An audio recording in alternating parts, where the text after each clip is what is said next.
This is LBC from Global, leading Britain's conversation with James O'Brien. 3 minutes after 10 is the time. A very good morning indeed to you. I'm slightly perturbed. I'm very perturbed in a way by that poll that LBC has conducted into young people not knowing who or what VE Day is. Even more puzzling perhaps, or troubling perhaps, is that 1 in 10 of the 18 to 24-year-olds quizzed thought that Captain Mannering had led the D-Day landings. Don't tell him your name, Keith. Listen. I'm not here to poo-poo polling, but the way you set these questions up sometimes can deliver somewhat unexpected results. I wonder whether that might be one of them, of which perhaps more later. We're going to begin in Britain. We're going to begin with domestic politics. I hope you had a lovely bank holiday weekend, by the way. Obviously, if you are a fan of both Kidderminster Harriers and Mark Williams, as I am, it wasn't ideal in many ways, but on we go again, as Stevie Gerrard famously observed, we go again.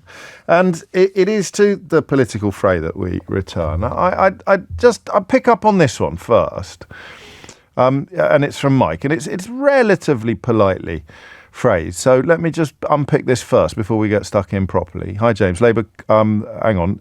You'd think from the coverage that the winter fuel allowance was the only reason Labour performed badly. It isn't. Austerity pip and chasing Farage votes were just as toxic. Listen, I don't want to patronise you, mate, but just the reason why it's the winter fuel allowance that is the focus of most chit-chat this morning in the media is because it has been mooted that they are considering a reverse. So it becomes more... I am sounding condescending, aren't I? Sorry.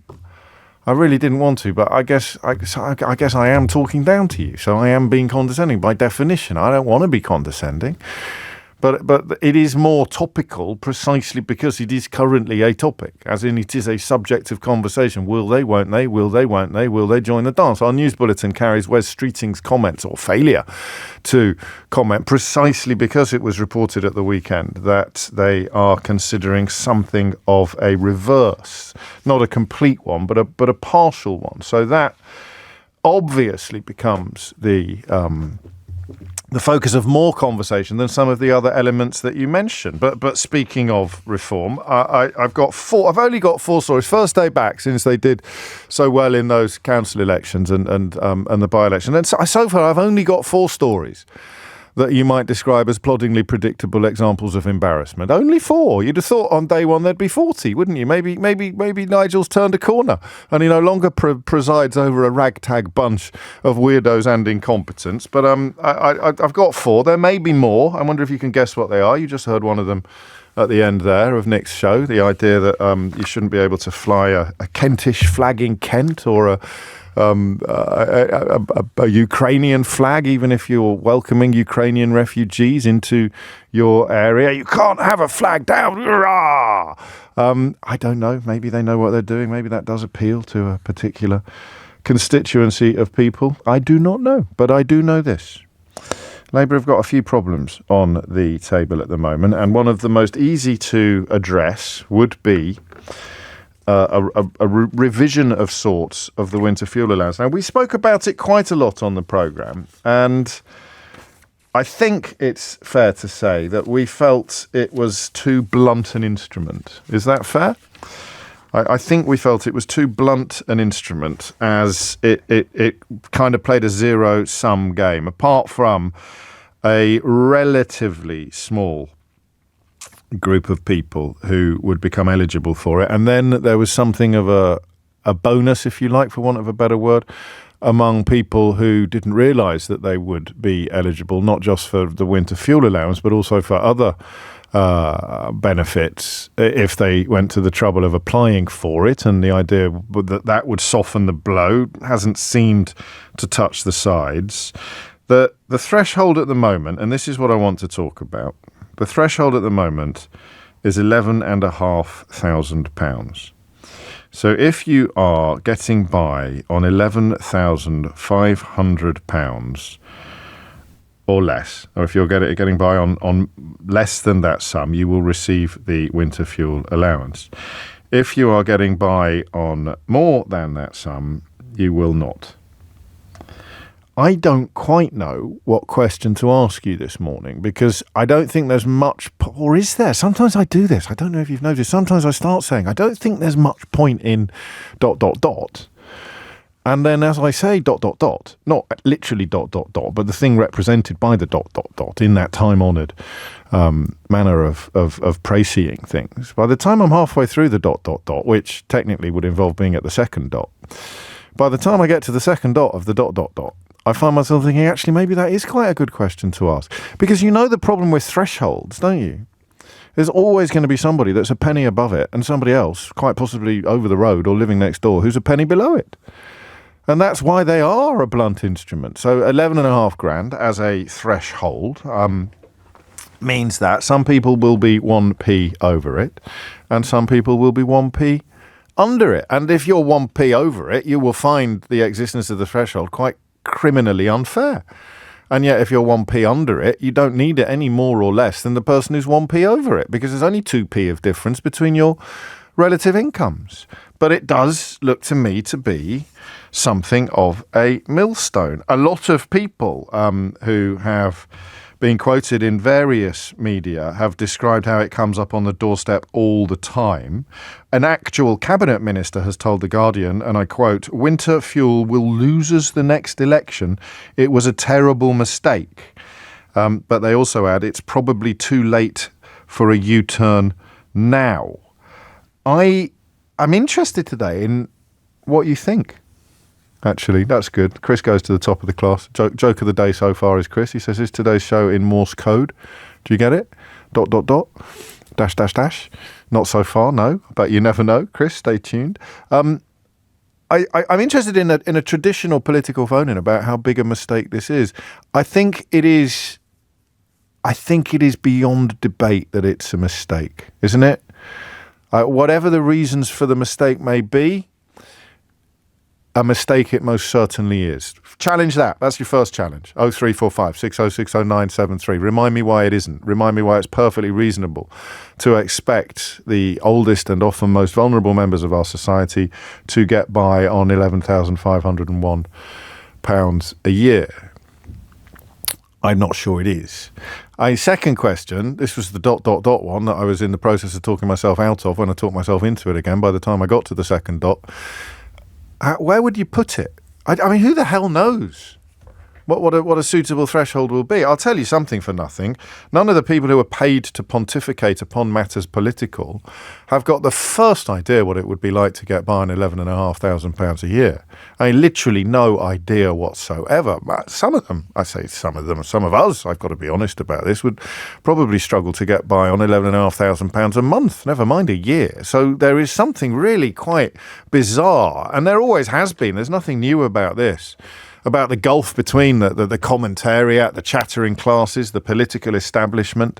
I think Farage gets more money just from his gold bullion deals, his gold bullion promotions than the average pensioner is expected to live on in a year. But it doesn't change the fact that imposing the winter fuel allowance in the way that it's been imposed feels wrong. How big a deal is it? Is this cabinet minister right? Do you think this is an actual election loser? 0345 6060 973. Where would we put the threshold? Who even knows how feasible it is to have it graded or graduated, to have a kind of sliding scale so that you don't have this brutal guillotine above which 1 pence you don't get it, below which 1 pence you do get it. 0345 6060 973. Dozens of MPs equally concerned about the imminent welfare cuts, asking the Prime Minister to pause them until after the summer when we'll know more about the Back to Work programme investments. But charities absolutely terrified by this, terrified by some of these cuts. And the rationale behind it looks ever weaker, doesn't it? The rationale behind it looks ever weaker, because I had two theories at the outset. The first theory was if they can ask the pensioners to do their bit, they can ask all of us. But they still seem fairly minded not to increase income tax, which, for the record, I think they should do. I think I should pay more tax. Don't waste 10p telling me that I'm free to make a voluntary contribution to the inland revenue. The reason why I think I should pay more tax is because if everybody who earns what I earned paid more tax, it would make a meaningful difference to the economy. If I made an individual voluntary donation, it would not. So that's why we have tax and not just a collection plate that's passed around the country every Sunday after Mass. So please don't. It's only 10:13 on Monday. I haven't had the heating on in Idiot's Corner. It's freezing cold. I don't know whether or not anyone's cleaned it since last Friday. The toilet was out of order last time I checked. So don't send me a message saying, why don't you make a voluntary contribution? Because I'd have to send you to Idiot's Corner. And as I say, it's a cruel and unusual place at the moment. So we've got problem number one, or rationale number one. If you get the pensioners to do their bit, then everybody else can as well. I've seen another story around this morning not from a sort of Tufton Street outfit, but from a reputable and respectable research group talking about how the non-dom taxation may backfire. So you can't tax the rich because they'll leave the country. You can't tax the pensioners because they can't afford it or it's too blunt. Who the hell can you? Where are you going to raise money from? Who looks around this country, apart from reform, and thinks we've got to make cuts? We've got to have less public spending in this country. Listen to the NHS story today. Look at that. Oh, it's Tuesday. It's Tuesday, not Monday. I do that quite often when I've had a bank holiday. Do you? I shouldn't really have known. It's not like Songs of Praise and the Antiques Roadshow were on last night. I should have reset my internal calendar. But the idea that the government doesn't need to spend is absurd. In fact, regardless of what we think about individual issues, increasing public spending is probably the only chance they've got of winning the next election. But where the hell they're going to get the money from is becoming an ever more urgent mystery. They've focused on two or three things: the winter fuel allowance, some welfare cuts, a non-dom penalty, or rather just a non-dom rule, the farm tax, the family farm tax. I saw a few posters at the weekend in the same sort of fields where you used to have the Brexit posters condemning the family farm tax. If I was Labour, I don't think this one is hurting them much. I'd just point out it's half of the family firm tax. So it sounds like an agreeable alliteration, family farm tax, but the family firm tax is roughly is double what the family farm tax is. So that one doesn't hurt. But wherever they decide to raise the money, somebody gets upset. If you're on the right, you get upset with them trying to raise money from the wealthy. If you're on the left, you get upset with them trying to raise money from the vulnerable, from the poor, from the people in recipient of state support. And can you raise enough money from either of those parties to actually make a meaningful difference? And then, of course, you can stand up and say, stop spending money on immigrants. But then you have to close your eyes, put your fingers in your ears, and completely ignore the fact that, whether you like it or not, immigration is a net contributor to our GDP. It actually brings more into our economy than is taken out. I compare immigrants to pensioners in the year to year rather than in the sort of 40, 50 year retrospective analysis, and you're comparing chalk to cheese. So again, there are people out there who will stand up and say we can save all the money we need by stopping immigration, but they will increase inflation and reduce public spending. That's part of the bind that Keir Starmer finds himself in. So he can't get money from the rich. He shouldn't be taking money from the pensioners. He shouldn't be taking money off the poor or the vulnerable. He shouldn't, if you're right wing, be taking money off the farmers. You can make a pointless argument about immigration, but it completely ignores economic reality and would in fact do the opposite of what is delivered. That's the fascinating thing about the results last week, is that so many of the people who've gone reform also voted for Brexit and Boris Johnson. There should be a word for that, right? Third time lucky is a bit generous. It's more as if I just smash my head against that brick wall one more time, it will be the brick wall that breaks and not my cranium. Quite incredible. Let's just do it again. Let's do it again. Let's trust the people that told us Brexit would be brilliant, make us all rich, and that Boris Johnson was going to be the best Prime Minister since Churchill. Let's trust them. They've got our best interests at heart. They've got a great track record. Their CVs are positively dripping with evidence of their acumen and insight. But here we are. Who can tell me what the Labour Party should do with regard to the winter fuel allowance? And I don't normally like nebulous questions. But how big a problem is this? And who is qualified to answer? If you've been out on doorsteps, how big a problem is this? How big a millstone? You've got an actual cabinet minister who is saying it's a disaster, but it's probably too late to change. Then the question becomes twofold, really, doesn't it? How big a problem? And would changing it work? Or would it just make them look weak? 0345 60 60 973. Oh, and private schools. That's another thing to put on the list. We should almost break this down, shouldn't we? According to perceived attacks, in Daily Mailese, attacks upon the wealthy, who are not, of course, wealthy, if you can afford to send your children to private school, or you've got a multi-million-pound farming empire, or you're so rich that you get a significant part of your income from overseas investments. You're definitely not wealthy. You're probably struggling to make ends meet in Daily Mailese. Obviously, if you're signing on, then you're loaded. You're swinging the lead. You're taking the mickey. But whoever they target for fundraising earns them a bigger kicking from the right-wing media, which is pretty much all of it these days, than from anywhere else for attacking people perceived as having a few quid. Incredible, isn't it? 0345 60 60 973. How big a deal is the winter fuel allowance, and how would you fix it? It's 10:19. James O'Brien on LBC. 21 minutes after 10 is the time. I've got a woke watch for you today. We haven't had a woke watch for ages. I've got a new feature, which at the moment is going to be called Reform Watch, but we could come up with a better title. Yeah, I know, it's not very good, is it? Farage Baggage? Doesn't quite work. Farage Barrage? I don't know. But they are the gift that keeps on giving. Only 4 stories so far, detailing embarrassment, but I'm sure there'll be more. And sometimes I get a message. You send me a message. It makes me think we need to launch a whole new feature, which would make us all giggle for a week, and then I'd forget all about it for a month, and then get cross with myself for having forgotten, and try sort of clumsily to relaunch it. But when I get a text that I think has either been sent by accident or for reasons that I cannot compute, this hasn't been sent by accident unless it's been sent to someone called James, unless you were intending it for another James, John. But John's been in touch to say, I know it's a little off-piste, but as it's the first day after the bank holiday, can you recommend any decent restaurants in St Paul's Bay, Malta? A place I have never been to.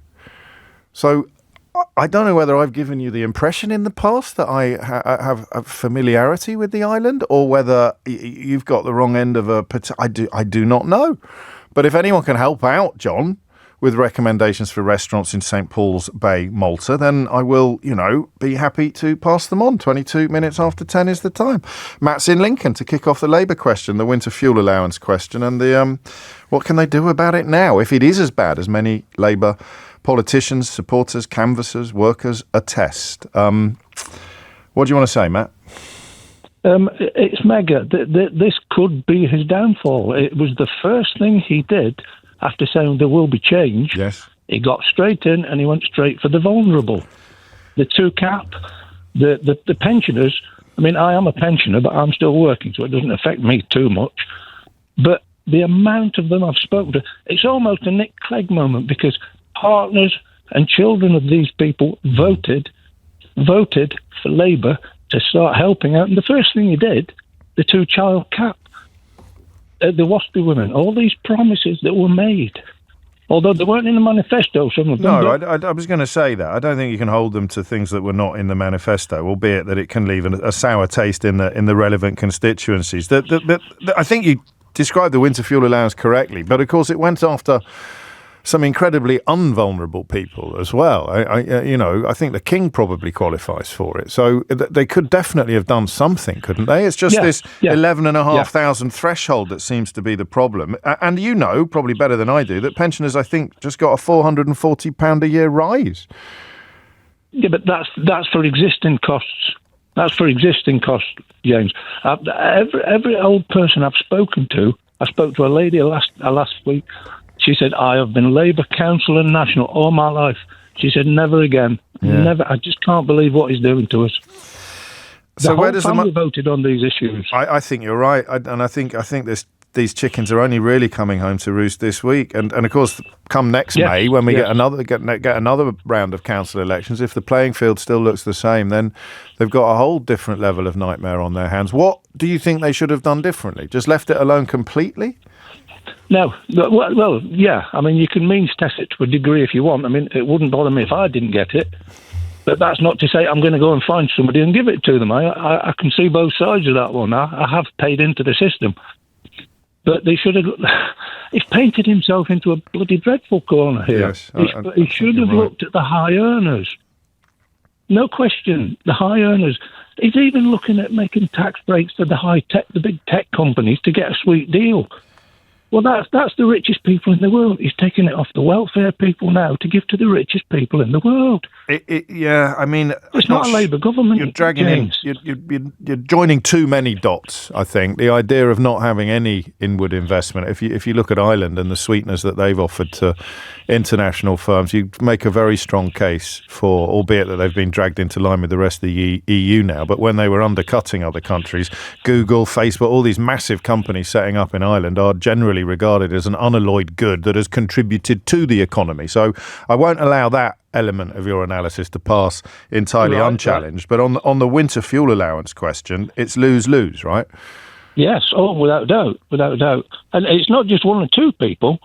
And my last letter to my MP was, because of that policy, and the first two or three that were the same as that, he's letting these lunatics gain traction. Yeah, I mean, there's some truth in that. What would you do instead if they reversed it now or they changed it now? Is it too late?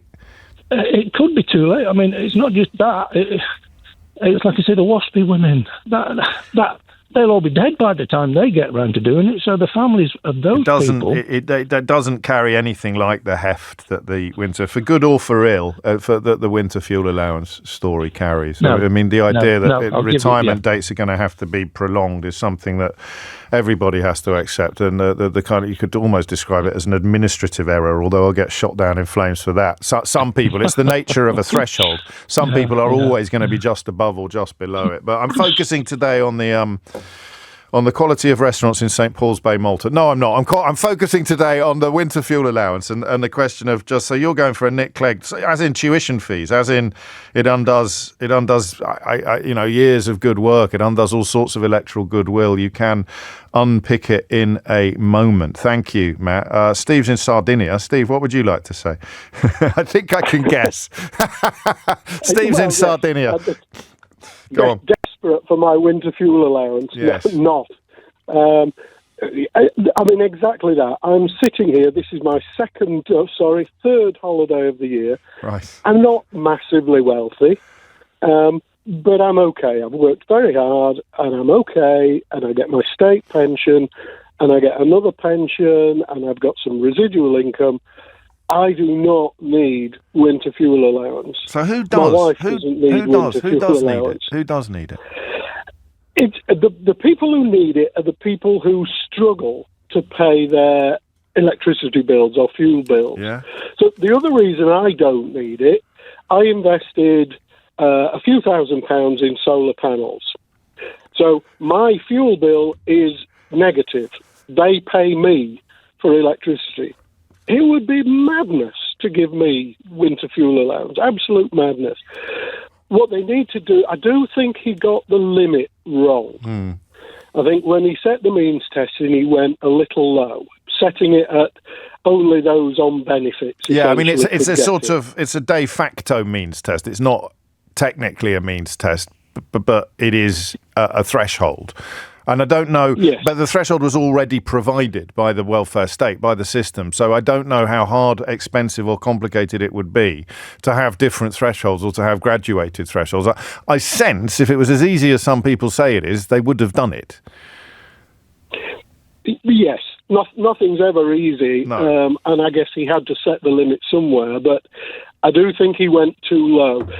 But I do think he needs to be careful with all this furore about this and about the waspy women, that he needs not to be seen to react to the Daily Mailies, as you call it. Yeah, but equally, I mean, this is why it is such a thorny issue, isn't it? And what's Sardinia like, Steve? Is it nice at this time of year?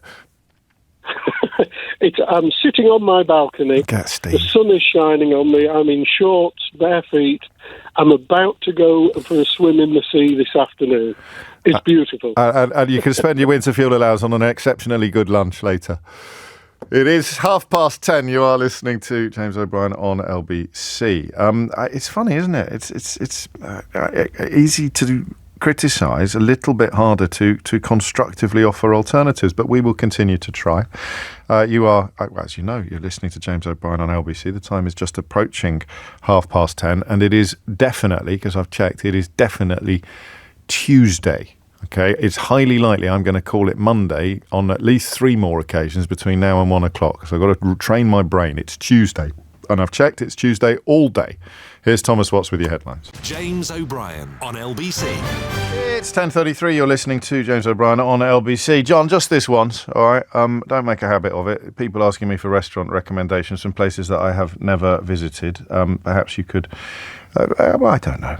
I found you a few. It's very nice.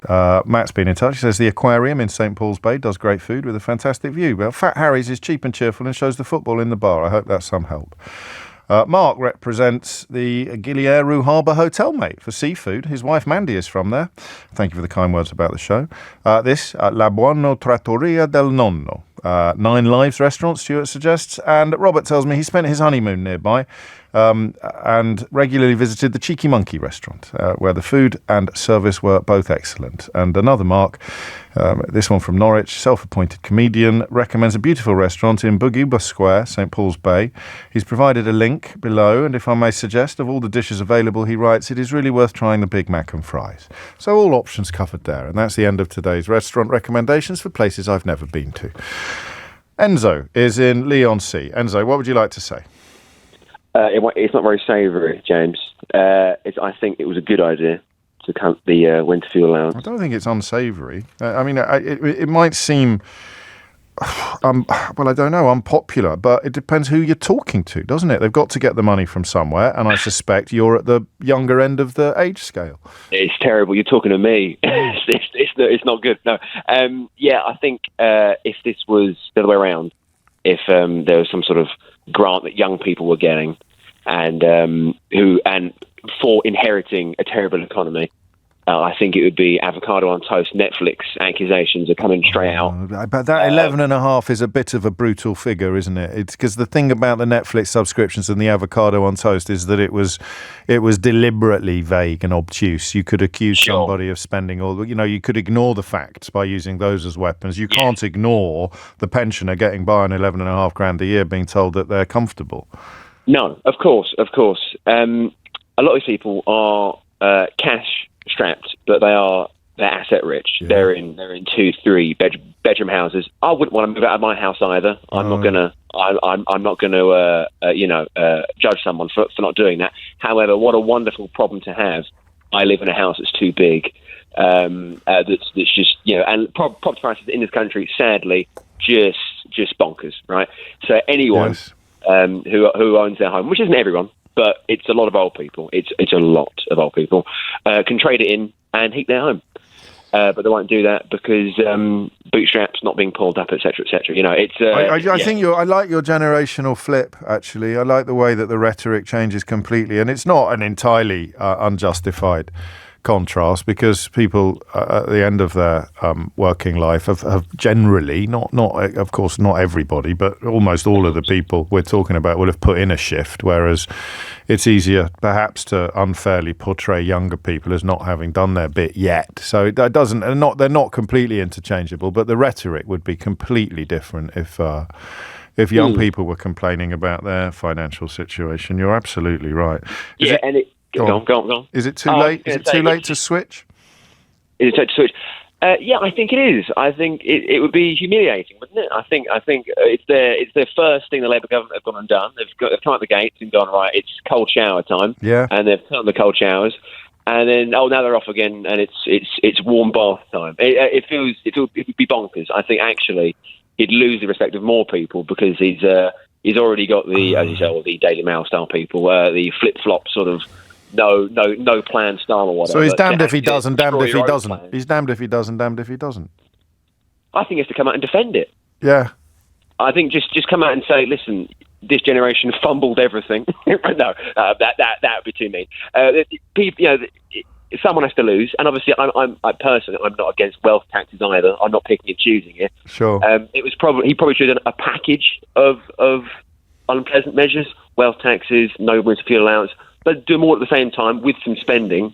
And then maybe it looks a bit more pleasant, as opposed to this one policy by itself with no... See, there's so much going on here, Enzo, isn't there? Because you've got I don't want it to turn into a refrain that appears every time we're discussing Labour's problems, but the communications have been shocking, as you say. I think that's partly chicken and egg. I think the almost uniformly right-wing media in this country now means that they struggle to find a platform where they can make the sort of case that you're describing. Where would they go?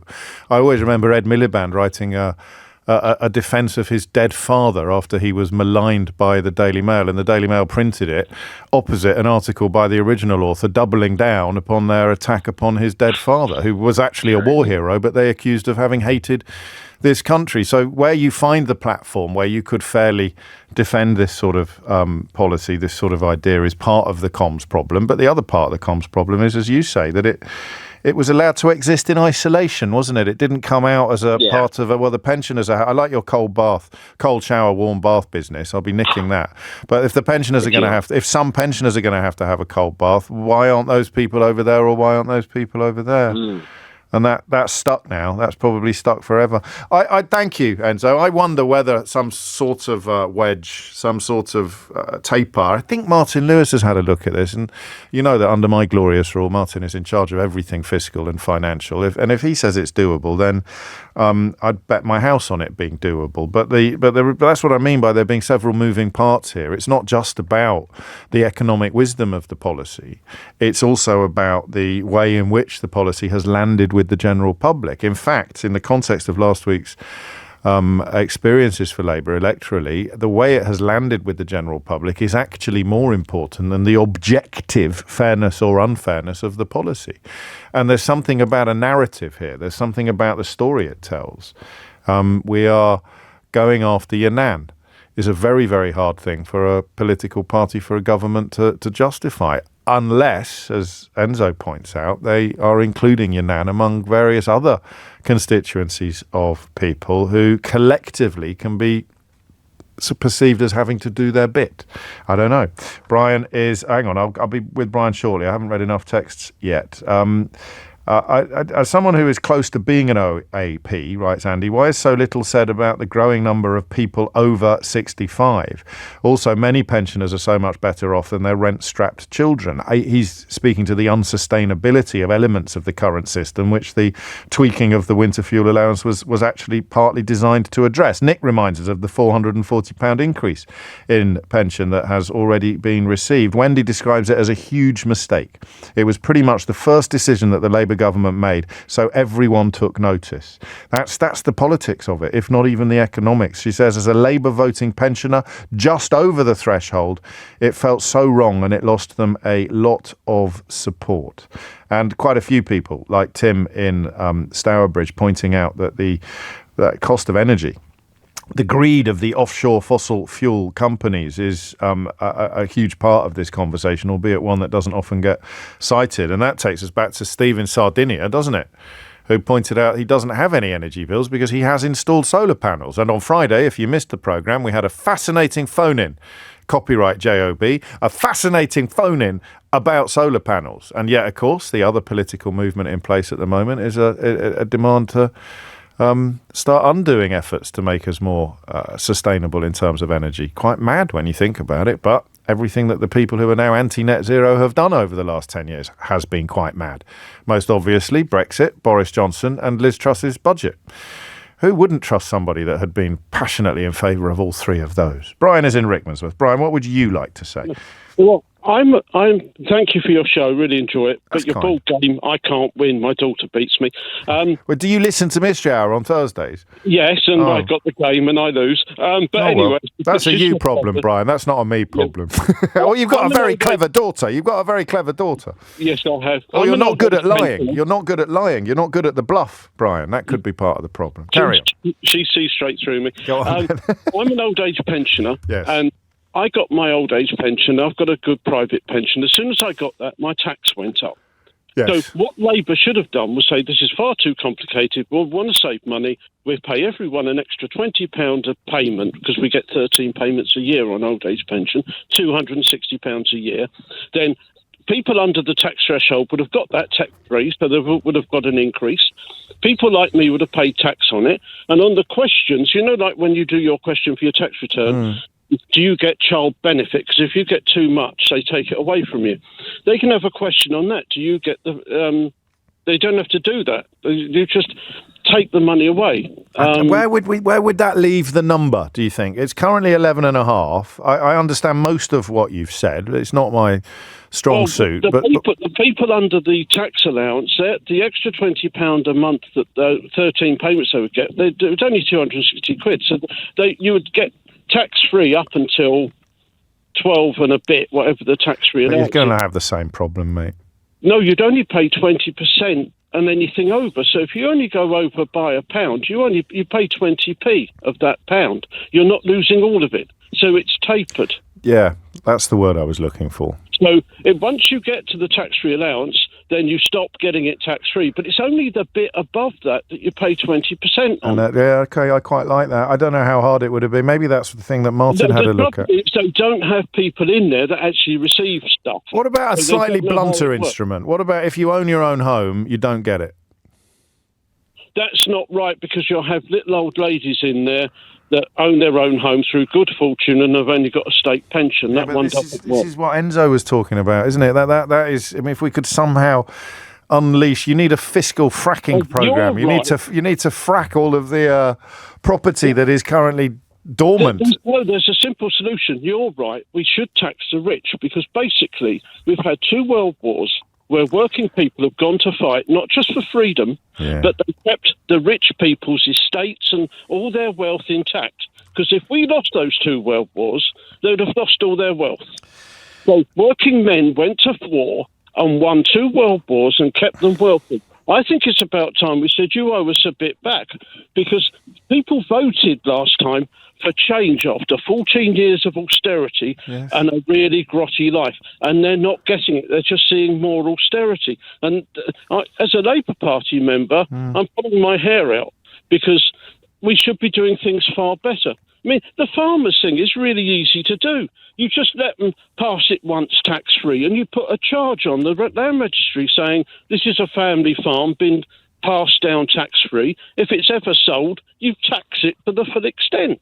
It's very easy to solve. Well, I'm always slightly wary of simple solutions to complicated problems, but you're rather better at it than some members of the current government. What, I guess, would be your top target? Because if we say the wealthy, I think that's too vague a constituency of people. They've gone after non-doms, who are usually the very wealthiest.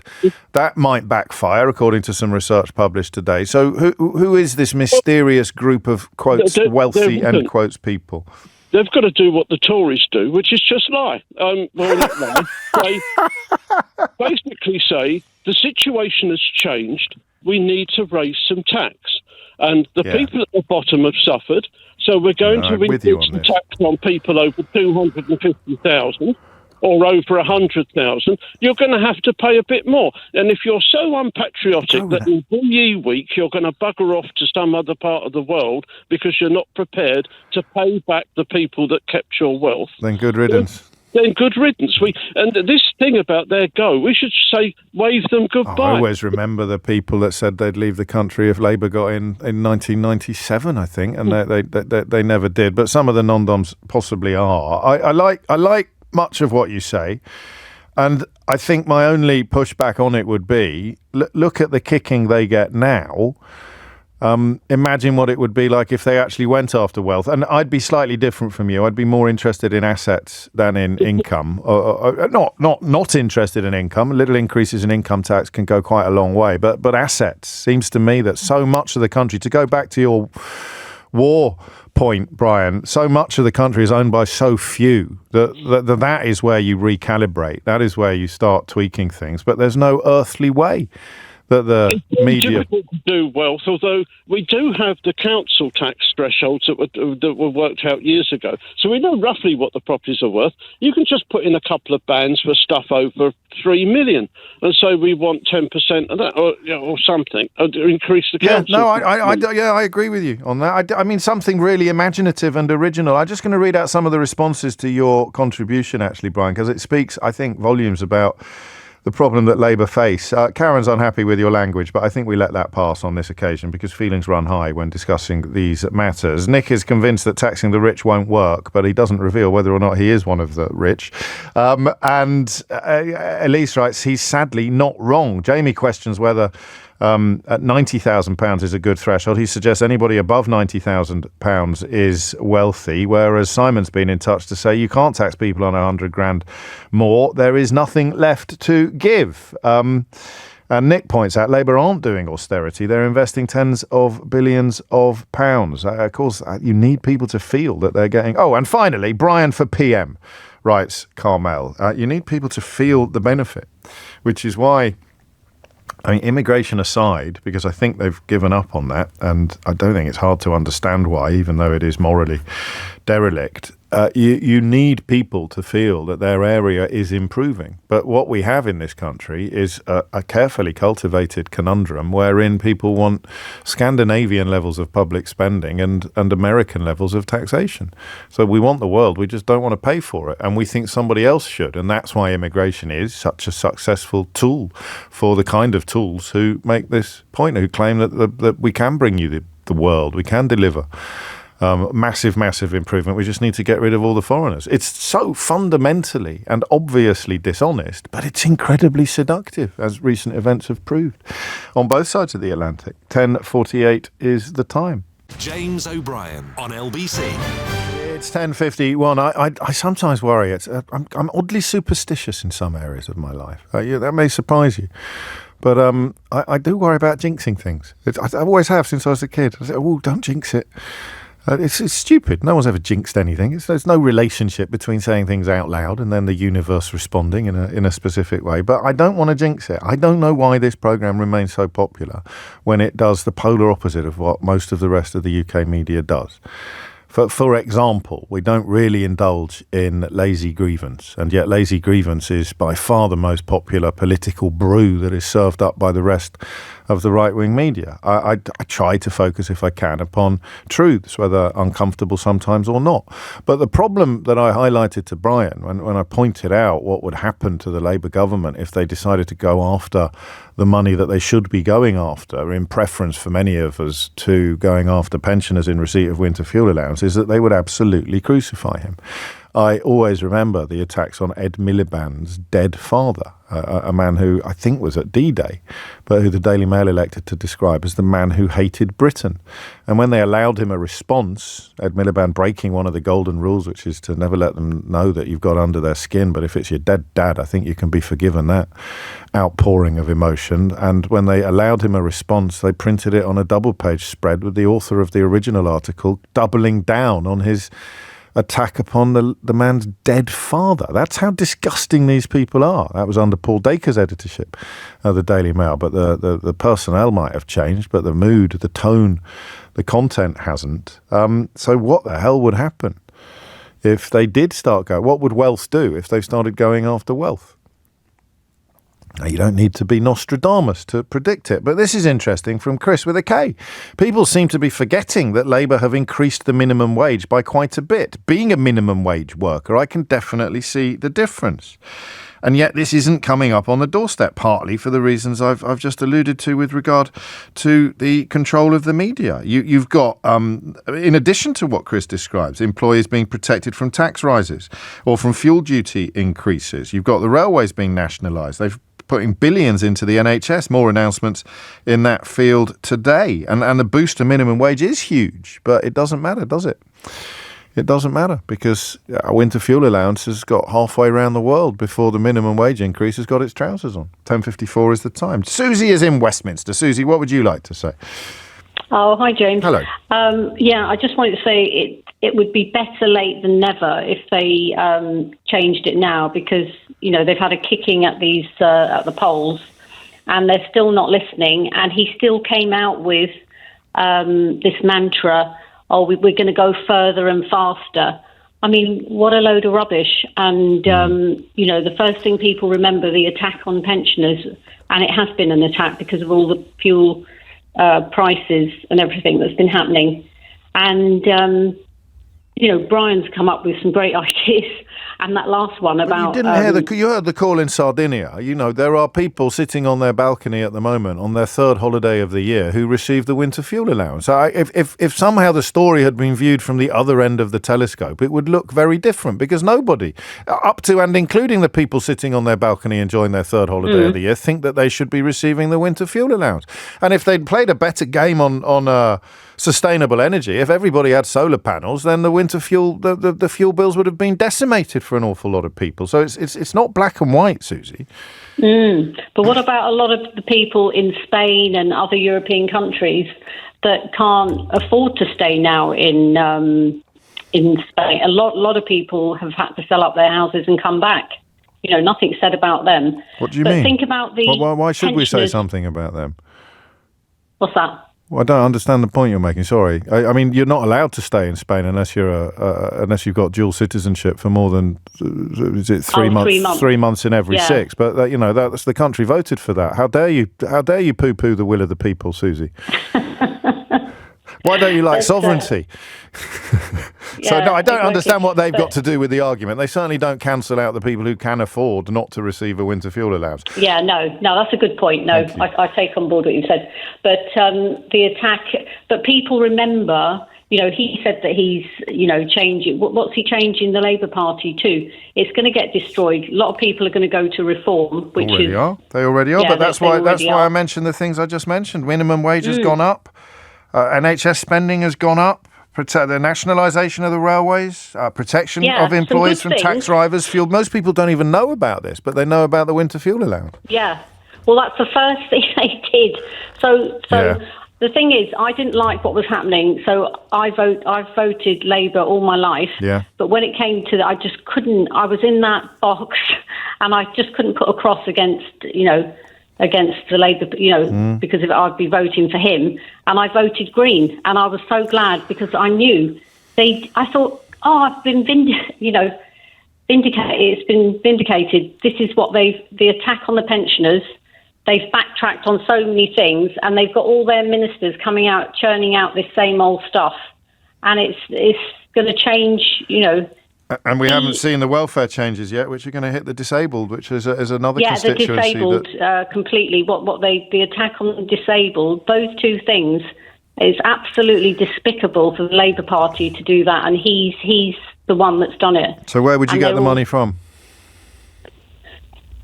Where would you get the money from? Yeah. Well, all the different ideas that Brian just gave just now. I mean, there are pensioners living in great big houses, 3, 4, 5 million, and they have got the money. They could do a bit of. You could be living in a 3, 4, 500,000 pound house. You shouldn't be going after just the ones in 3, 4, 5 million. The country is in a catastrophic state of crisis, whether any politicians have been completely honest about it or not. We need to hugely increase public spending in all sorts of sectors, while simultaneously stopping people coming here to contribute to the economy. That's become something that pretty much every party stands for, apart from the Greens and the Lib Dems. So if you're against that backdrop, where are you going to get the money from? You're going after little old ladies who've worked all their life and are now living alone in a house that they worked very hard to buy. Not all of them are like that. They've still got loads of money. Not all of the people that you keep describing as being attacked are victims of an attack either. I'm just pointing out how easy it is to point out the flaws, how hard it is to come up with an alternative. So where would you get the money from? But you don't go. It's been proven, by the last 14 years of austerity, to come into power and carry on George Osborne's policy of attacking austerity. It's just totally ridiculous. But then that's what people remember. We voted for change. Yeah, but the people you referred to earlier, the Reform, to whom Labour voters are going, not in the same numbers that Tory voters are, but it's still a big problem for Labour, they're promising more.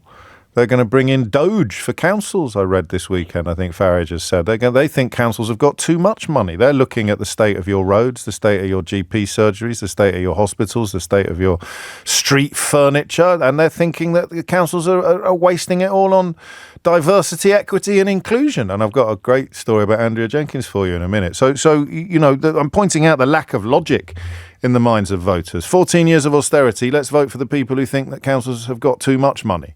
It's just insane. The cuts that councils have endured are absolutely huge. And some of them are going to have to stay. But Starmer's job is both to save money and to raise money. We don't like the way he's saving it, and we can't come up with a better way for him to raise it. And none of the things you said are untrue or unpopular, Susie. That's just a sort of illustration of the problem. So I'll give you the first of my 4 reform stories, because Susie has set it up rather nicely. I think we'll do it as should we do it as a missing words round? Dame Andrea Jenkins, good Lord, the new Reform Mayor of Lincolnshire has pledged to eliminate diversity officers as part of a cost-cutting initiative. Now, what do you think could possibly go wrong with that promise? So I think her first interview since being elected mayor, I think the promise made in that interview, I'm going to get rid of all diversity officers in the council that I am now head of. What do you think could possibly... I mean, what would be the single most humiliating thing that could go wrong with a promise like that? And if you work that out, you probably work out the answer. James O'Brien on LBC. It is 4 minutes after 11 and you are listening to James O'Brien on LBC. It turns out it was really easy to predict the first of the 4 embarrassments today for... I haven't got a name for the feature yet. Some of the words you've suggested we could deploy in this context are absolutely unsuitable under both Ofcom regulations and the demands of basic good manners. But Dame, good Lord, Andrea Jenkins, the new Reform Mayor of Lincolnshire, pledging to eliminate diversity officers from Lincolnshire County Council. What could possibly go wrong with that plan? Yeah, it doesn't employ any. It doesn't employ any diversity, equity and inclusion officers. So there you go. That's a little taste of things to come if you persist in voting for the people that brought you Brexit and Boris Johnson. That is the kind of activity you can expect. And I've got 3 more.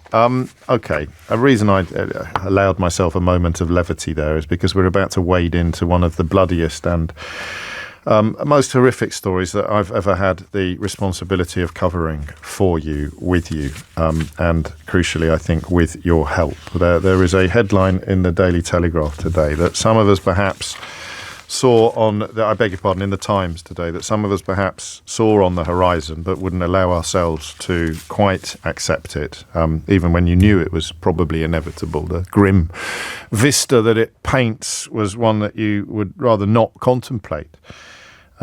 Here's the headline: Israel's new plan, capture whole of Gaza and remain. This is the Security Cabinet approving plans to, and I'm reading this from Rupert Murdoch's Times, not from Socialist Worker or an organ that could be accused of having biases in other directions. The Security Cabinet has approved plans to occupy all of Gaza and stay there indefinitely, breaking a long taboo, even at increased risk to the remaining hostages held by Hamas. You'll remember the very painstakingly conceived ceasefire lasted precisely 6 weeks before Israel returned to the offensive. It didn't even get past the 6-week opening phase before Israel resumed its military operations and blockaded humanitarian aid to Gaza. The plan now hinges on displacing more Palestinians from the north of the Strip, where the majority of Palestinians lived before the war. I should play you that little clip of Kenneth Roth telling me why he uses the word genocide now in the context of the actions of Israel. He is the former chief executive of Human Rights Watch and a man who has dedicated his entire working life to being a thorn in the side of despotic and oppressive regimes. As with Ukraine, the madness of thinking that Donald Trump would somehow put pressure upon the aggressor has, I think, now been completely highlighted. It's hard to believe it was true, but there was a widespread belief that Donald Trump would keep the pressure on Israel and therefore see the ceasefire through to at least the end of its second phase, if not its third. Some rather good analysis in the Times today points to an Arab official close to the negotiations opining at the time that it probably would get to its second phase, but not the third, which would have involved Israel ending its war in Gaza and withdrawing from the territory. And we find ourselves now in the extraordinary situation of knowing that all of the people who phoned me over the years that we've been covering this story, over the months that we've been covering this story, who were in support of what Israel were doing, now find Israel doing the things that they all insisted Israel would never do. There was no plan to occupy Gaza. There is no dream of a greater Israel. There was no long-term hope of displacing, which is knocking at the door of genocide. I mean, destroying a population. The reason why you need judges to decide what that actually means is because if you remove people from their homeland, but you don't actually kill them all, does that qualify as genocide? And these are reasons why language is debated by judges and experts, when some people think things are much simpler than that, and in some cases they may well be right. So Trump has essentially created an environment in which Netanyahu believes that he can do whatever he wants. Gaza would become a sort of permanent security buffer. Hopes, according to the analysis I've read, that it may involve Hamas being sort of overthrown or overcome due to internal pressure remain hopes. Palestinians are hungry. Palestinians are not getting access to some of the most basic needs for human life. And given that the key word in the coverage here is not just capture but also attack, there'll be nothing left to return to. Listen to this. The subtext is that there will be little left standing for those Palestinians to return to should the war ever end. Should the war ever end. Incredible. Gaza has been completely flattened in recent weeks. That will make Trump's idea, supported by Israel, of encouraging Gaza's residents to leave more tempting. The new plan will work towards that end, Israeli officials say. Have a think about this. Now just think back to the calls we took. We've been, even when things got a little heated, we've almost always managed to keep things quite civil on the programme until you come to that point where you wonder if there's anything you will not defend, there's anything you will not justify. And occupying Gaza, if you think back to the immediate aftermath of the October the 7th terror attack, occupying Gaza was supported by precisely nobody. There's been this slow drip, accelerated, I think, by a craven approach from Joe Biden, and then an actual sort of complicity from Donald Trump, failure from UK prime ministers, successive UK prime ministers. Current government has objected to the latest plan, but what the heck they're going to do about it, what money they're going to put where their mouth currently is, remains to be seen. But the idea of Israel attacking, capturing, and occupying Gaza is now government policy.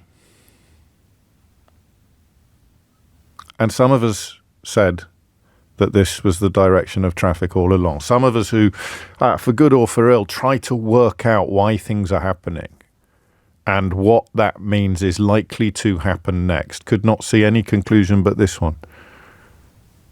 Because Netanyahu's liberty, let alone his grip on power, depends upon perpetual war or perpetual conflict or perpetual threat. Remember that last week we were talking about where Israel sits on the international league table of fulfillment and happiness. I forget precisely where, but it was in the top 3. So he's going to struggle with perpetual threat. He therefore needs perpetual war. And today the Times reports that the subtext is that there will be little left standing for those Palestinians to return to should the war ever end?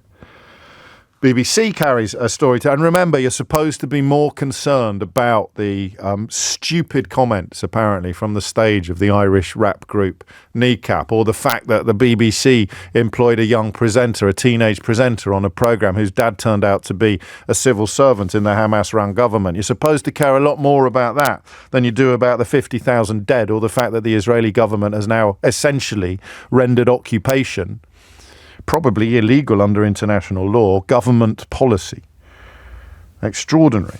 The BBC runs an article today, and they have generally done a good job in this field, despite the best efforts, or some incredibly strenuous efforts, to shut them down completely. The headline on a brilliant piece by Tom Bateman, the US State Department correspondent, is that Americans used to be steadfast in their support for Israel. Those days are gone. But of course, it matters which Americans you're talking about. The ones in the White House still seem pretty steadfast to me. 11:15 is the time. And the only question really that I want you to answer, because I don't see any point whatsoever in returning to the questions we've asked in the past, because I'm afraid everybody who told me that there were limits to what they would support has been betrayed by Benjamin Netanyahu. Every single person who rang in to tell me that there were things they would not countenance, there would be a threshold of death that would be too high, there would be a scenario that would be intolerable. Benjamin Netanyahu has betrayed you much more completely than he has betrayed anybody else. Benjamin Netanyahu and Ben Gvir and Smotrich and the rest of them have absolutely humiliated people who made passionate and powerful cases for Israel's response to the October the 7th terror attack to be robust and far-reaching, because he has done all of the things that you kept assuring critics he would never do. He has rendered occupation government policy. He's also talked, or the government is also positing itself as the arbiters of aid. The Israeli government would assume responsibility for handing out aid. The idea seems to me to be pretty straightforward. They want to clear the place. They want to clear the place. And what I don't know is what that would mean. Because at the moment, I can't see them failing. I don't see any international resistance to what they're doing, apart from the International Criminal Court, which they have chosen, with the connivance of Donald Trump, to treat with complete contempt. So I cannot see it failing. And I don't know what that means. Israel will occupy Gaza and stay there indefinitely. Benjamin Netanyahu's attitude to the hostages that remain there seems to be what it has been pretty much from the beginning. Absolute carelessness. How on earth continuing to attack and to occupy indefinitely would help bring hostages home is beyond me. The only hope of bringing hostages home disappeared when Netanyahu elected to abandon the ceasefire before the first 6-week phase had even been completed. So what does this mean? And I cannot. It's two questions, I suppose. Does anybody honestly think that they're not going to get away with it? You may have a better grasp of Israeli politics on that front. To give me, in fact, my friend, a very good friend of mine, or a very kind correspondent has been in touch with me already on this, and she's due to fly out to Israel for the first time in a while this next week, and she's in a state of emotional turmoil over what has happened here. I'll read you some of her messages, some of the message that she's sent me shortly, but here it is. It is now Netanyahu's policy that Israel will raze Gaza to the ground and occupy it indefinitely. There will be no home for the Palestinian people, whose ancestors, of course, were removed from their last homes. What are you going to call that? Kenneth Roth, the former executive director of Human Rights Watch, who was my guest on Full Disclosure not last week, the week before, the son of a Jewish refugee who fled Nazi Germany, explained to me in that Full Disclosure interview why he does use the word that has become something of a controversy in and of itself. I'll play you that, then we'll hit the break, then I'll take your calls, all right? So here he is. Why is Trump so keen to court Netanyahu, even as the atrocities in Gaza escalate to a space that nobody really foresaw after the October the 7th terror attack? Look, at the U.S. government as a whole has an enormous Israel exception to its human rights policy. And even Biden, who said the right things, he said, stop starving civilians, stop bombing civilians, still basically continued the arms sales and military aid with a sole exception. He suspended delivery of the huge 2,000-pound bombs that were being used to decimate Palestinian neighborhoods in Gaza. Trump, is much worse. And he has started off, not only by giving Netanyahu a green light, but actually by endorsing the dream of the Israeli far right, which is to, solve the Israeli-Palestinian problem by getting rid of the Palestinians, have a Riviera in Gaza and no Palestinians. Which is why you've used the word genocidal twice during this conversation. Well, I do think it is genocide in the sense, not just what they would be aspired to. It's not the displacement per se that's genocide. It's the killing and the creation of conditions that are unconducive to life. The starvation strategy. Those are the acts of genocide. And the intent behind it, I think, clearly is to kill and force to suffer sufficient numbers of Palestinians so they do flee. I think that's what's going on here. So I think genocide is a fair characterization, even though, the final determination by the International Court of Justice has not been made. We shouldn't get too caught up on genocide, though, because these are clearly war crimes. Yes. And war crimes are horrible. You can't indiscriminately bomb territory. You can't fire at a military target if you know the civilian consequences will be disproportionate. You can't starve civilians. You can't deprive civilians. Netanyahu and the Israeli government are doing all of these things. James O'Brien on LBC. It is 21 minutes after 11, and I just wonder how you respond to this moment, regardless of where you sat previously. And I've explained to the great annoyance of some people why I think Israel is unique in the context of geopolitics, why I think the Holocaust and the existence of the modern state of Israel are intertwined, historically and morally. But nobody who was supportive in the early days of Israel's response to the October the 7th terror attack was supportive of what Israel is doing now. They told me that they weren't. Perhaps they were not being honest, or perhaps they have been compelled to change their position. But you now have Netanyahu's security cabinet explicitly planning to occupy the whole of Gaza and stay there indefinitely. If that does not fit Kenneth Roth's analysis of genocide, then what does? Getting rid of the Palestinian people. I don't know. I'm not a lawyer. Whether or not that for that term to apply, it has to involve killing them all. And they have, quotes only, end quotes, killed 50,000 so far. But getting rid of them just means they are no longer there. Andrew says ethnic cleansing seems too clinical and weak a term.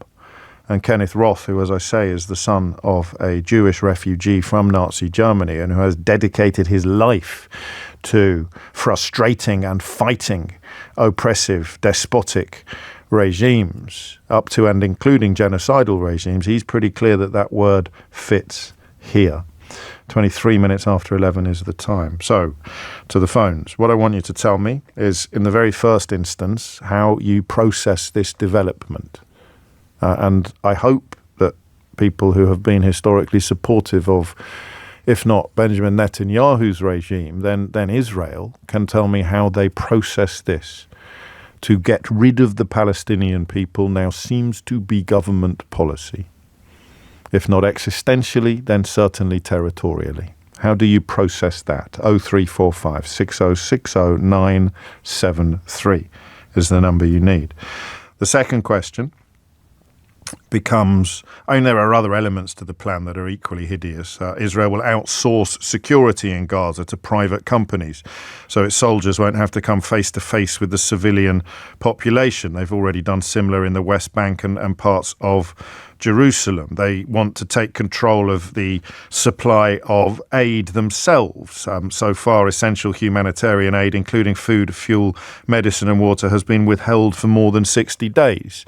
But if a couple of Irish rap stars shout something stupid from the stage at a music festival, it gets more coverage in the UK media than 60 days of starvation tactics by a supposed ally. So how do you process the proof that Israel's harshest critics were right all along? How do you process that? 0345 6060 973. United Nations has rejected their plan to outsource aid delivery because it would, guess what, leave parts of the population without any supplies.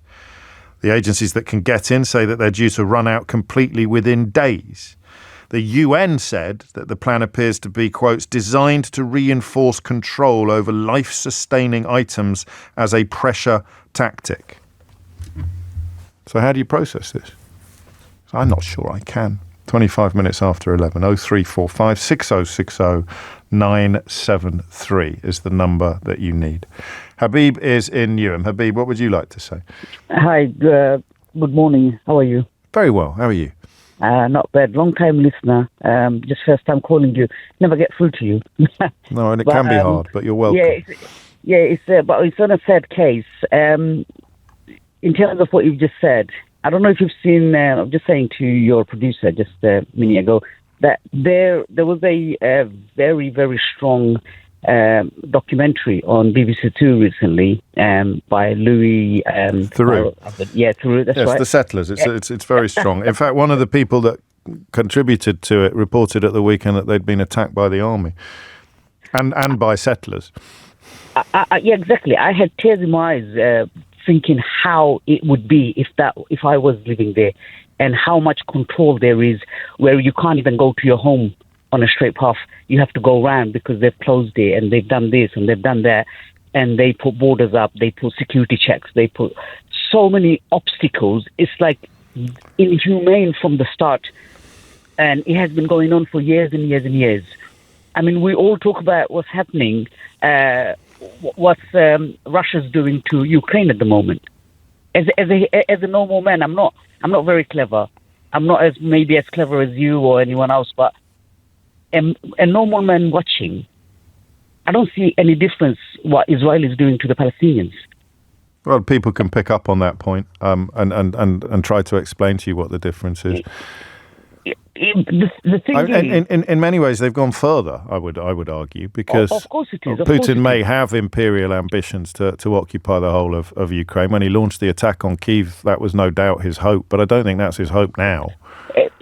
Spot on, and exactly this is what's happening, because this is nothing but trying to occupy and trying to take the Palestinians out. Exactly what Russia's trying to do at the moment by occupying Ukraine and part of it or all of it, and trying to basically give the Ukrainian people not giving their land back, occupying it more and more. What happens next? Exactly the same thing. What happens next? What happens next is there is, because this will work, and I don't know what resistance looks like from the international community. So this will succeed, I think, unless events in Israel bring Netanyahu's regime to an end. What does it mean for the world? I mean, what does it mean for this part of the Middle East? Where do the Palestinian people go? There are so many questions that they're not even trying to answer.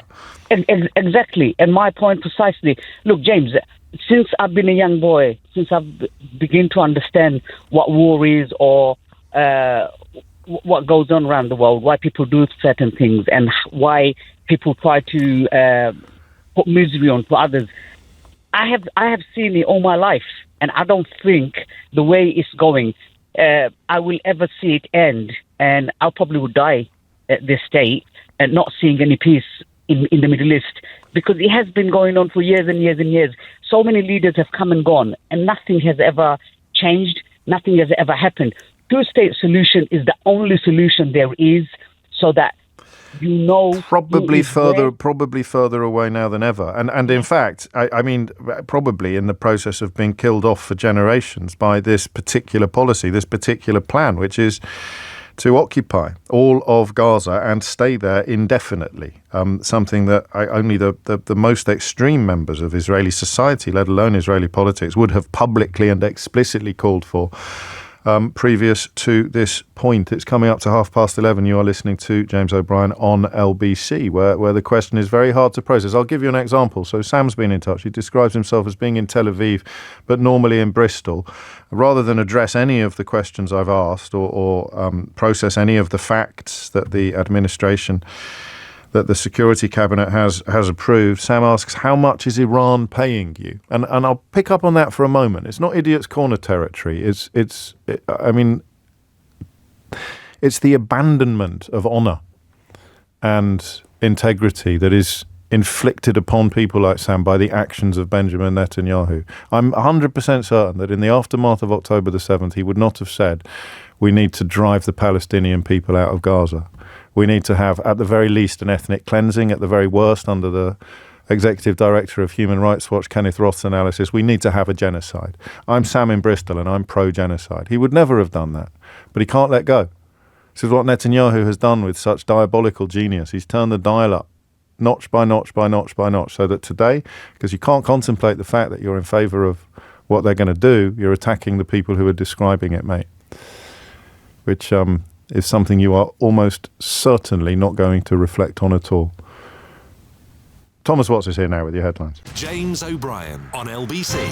11:33 is the time, and it is a very difficult subject to talk about, not just because of the bloodshed and the horror, but because of the enormous amounts of effort put into preventing people from talking about it or from reporting on these issues. Not just, of course, the refusal to allow foreign journalists into Gaza, but also the pressure that can be brought to bear far beyond that border. There is a documentary, for example, that is ready to be broadcast.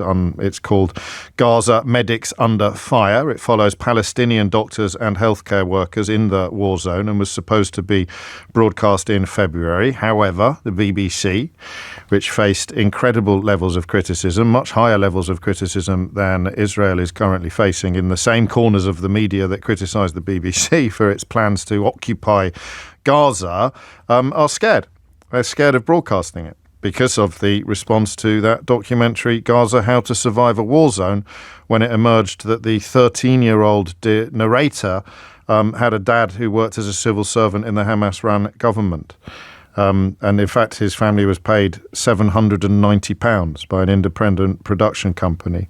So the investigation into how that happened has led to a completely separate documentary made by a completely different production company being put on hold, prompting that production company, Basement Films, to describe itself as deeply disappointed with the repeated and indefinite delays.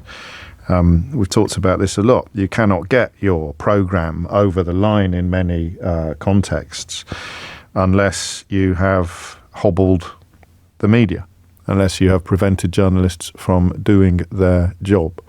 And that's where we are now. So how do we process it? And what happens? Who knows? Who is qualified to comment on what this will mean? If you've seen Louis Theroux's latest documentary, The Settlers, you'll get an idea of a possible future for Gaza, but I think that's an optimistic analysis. I think you're going to be looking at the at rendering the whole place permanently uninhabitable, as in getting rid of the Palestinian people from that part of Palestine. And as Lord Balfour himself wrote to Lord Rothschild at the time, the architect of the Balfour Declaration, it being clearly understood that nothing shall be done which may prejudice the civil and religious rights of existing non-Jewish communities in Palestine. Well, that ship sailed. And if this goes ahead, if Netanyahu gets away with this latest plan, then that ship sank. 11:36 is the time. Arnold is in Belfast. Arnold, what would you like to say?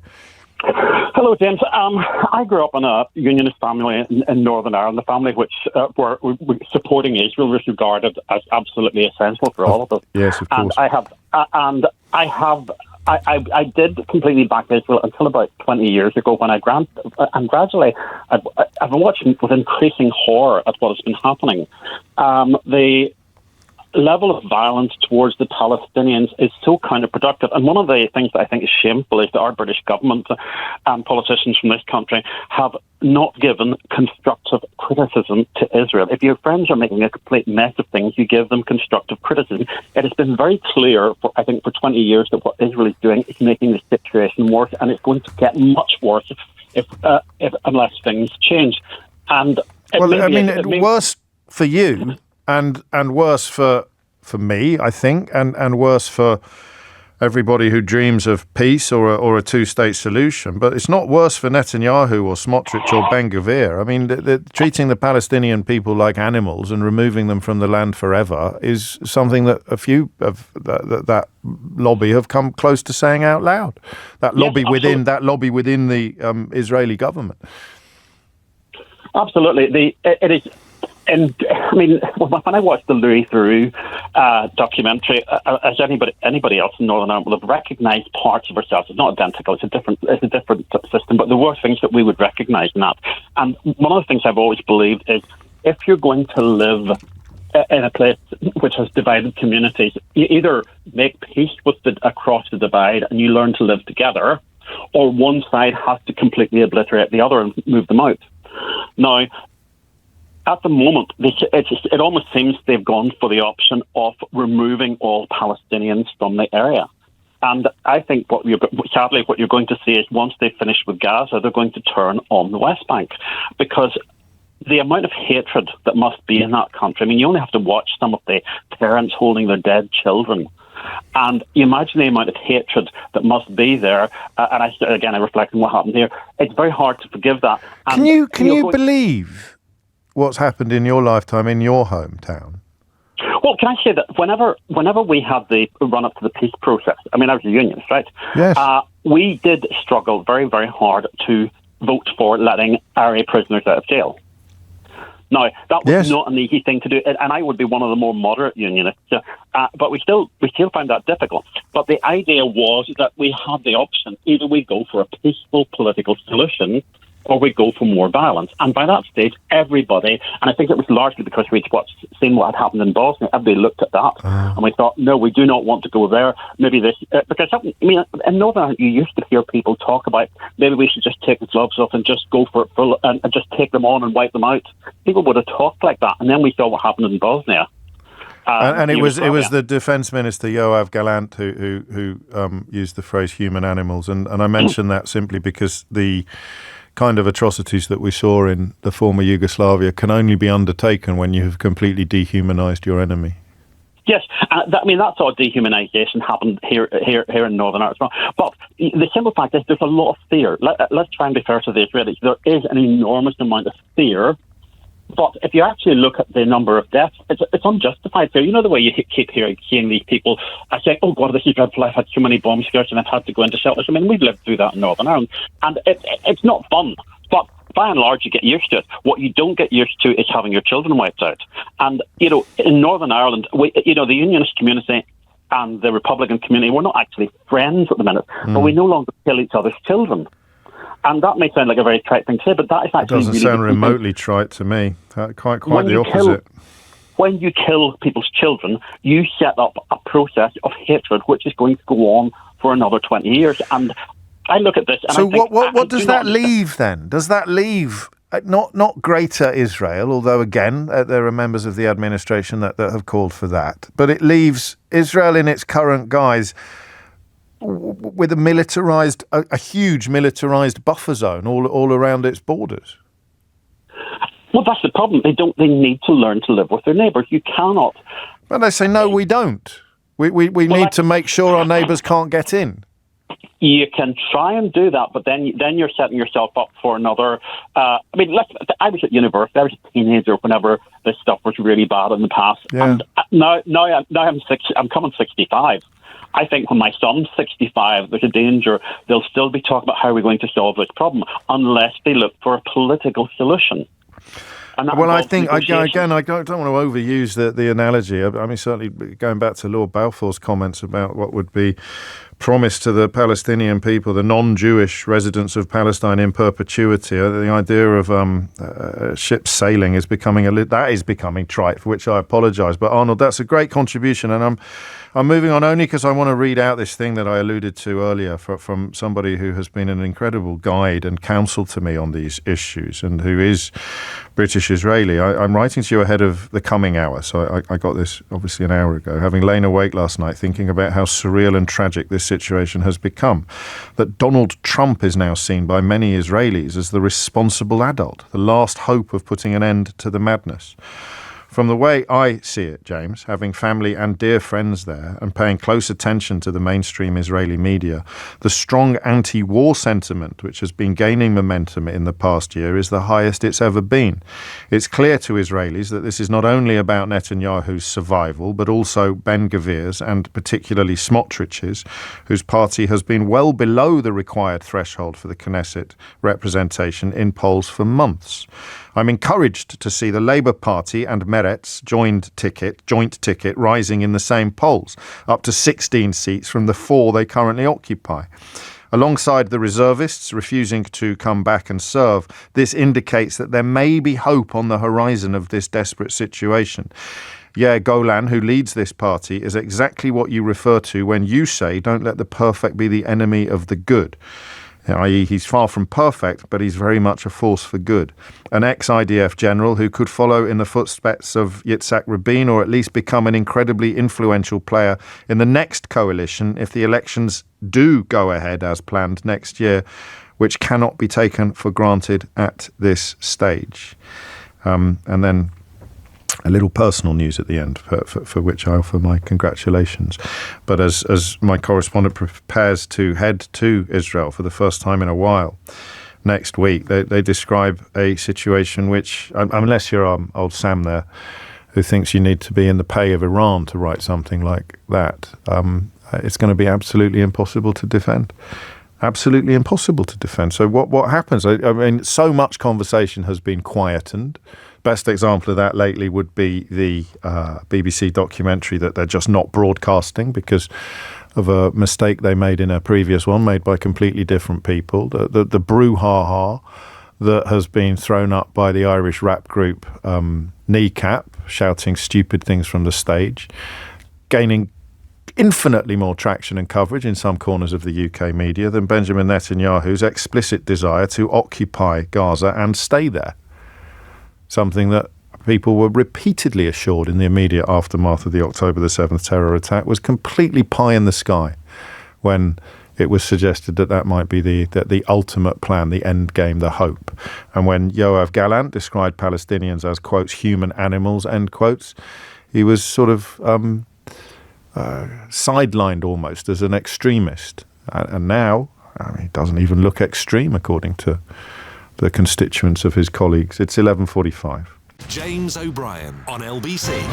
11:48 is the time. I think the dehumanising is the crucial element, isn't it? And the only way in which you can commit appalling acts against other human beings is if you've somehow created the idea in the minds of your supporters that they are not human, that they do not deserve the most basic protections. And that seems to me to be where Benjamin Netanyahu and his closest colleagues are, and possibly always were, in relation to Gaza. But now he has taken the entirety of government with him, with plans to capture the entire coastal enclave and remain there.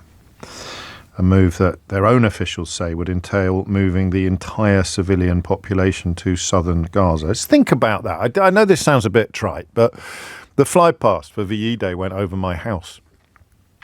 And I've also watched that new Alex Garland film about the Iraq War, which is quite incredibly graphic. I told you about it last week. It's really boring in places because so is war, and then suddenly it isn't. And this is a lens through which warfare, it's called.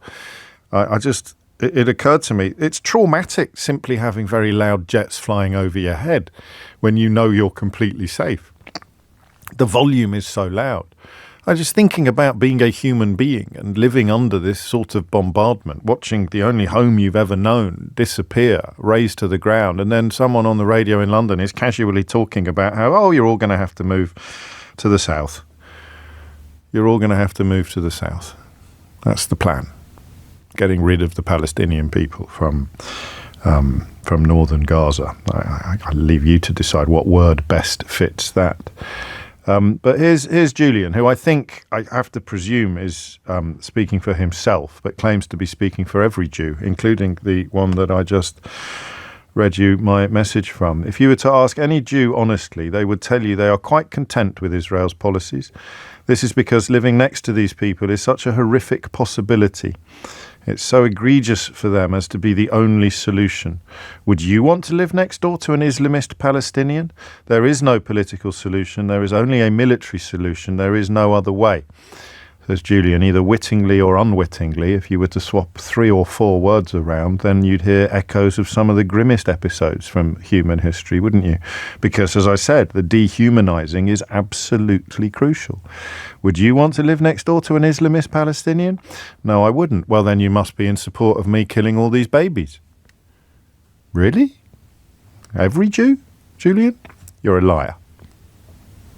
Just in the most obvious analysis of what you've written to me, you are a barefaced liar.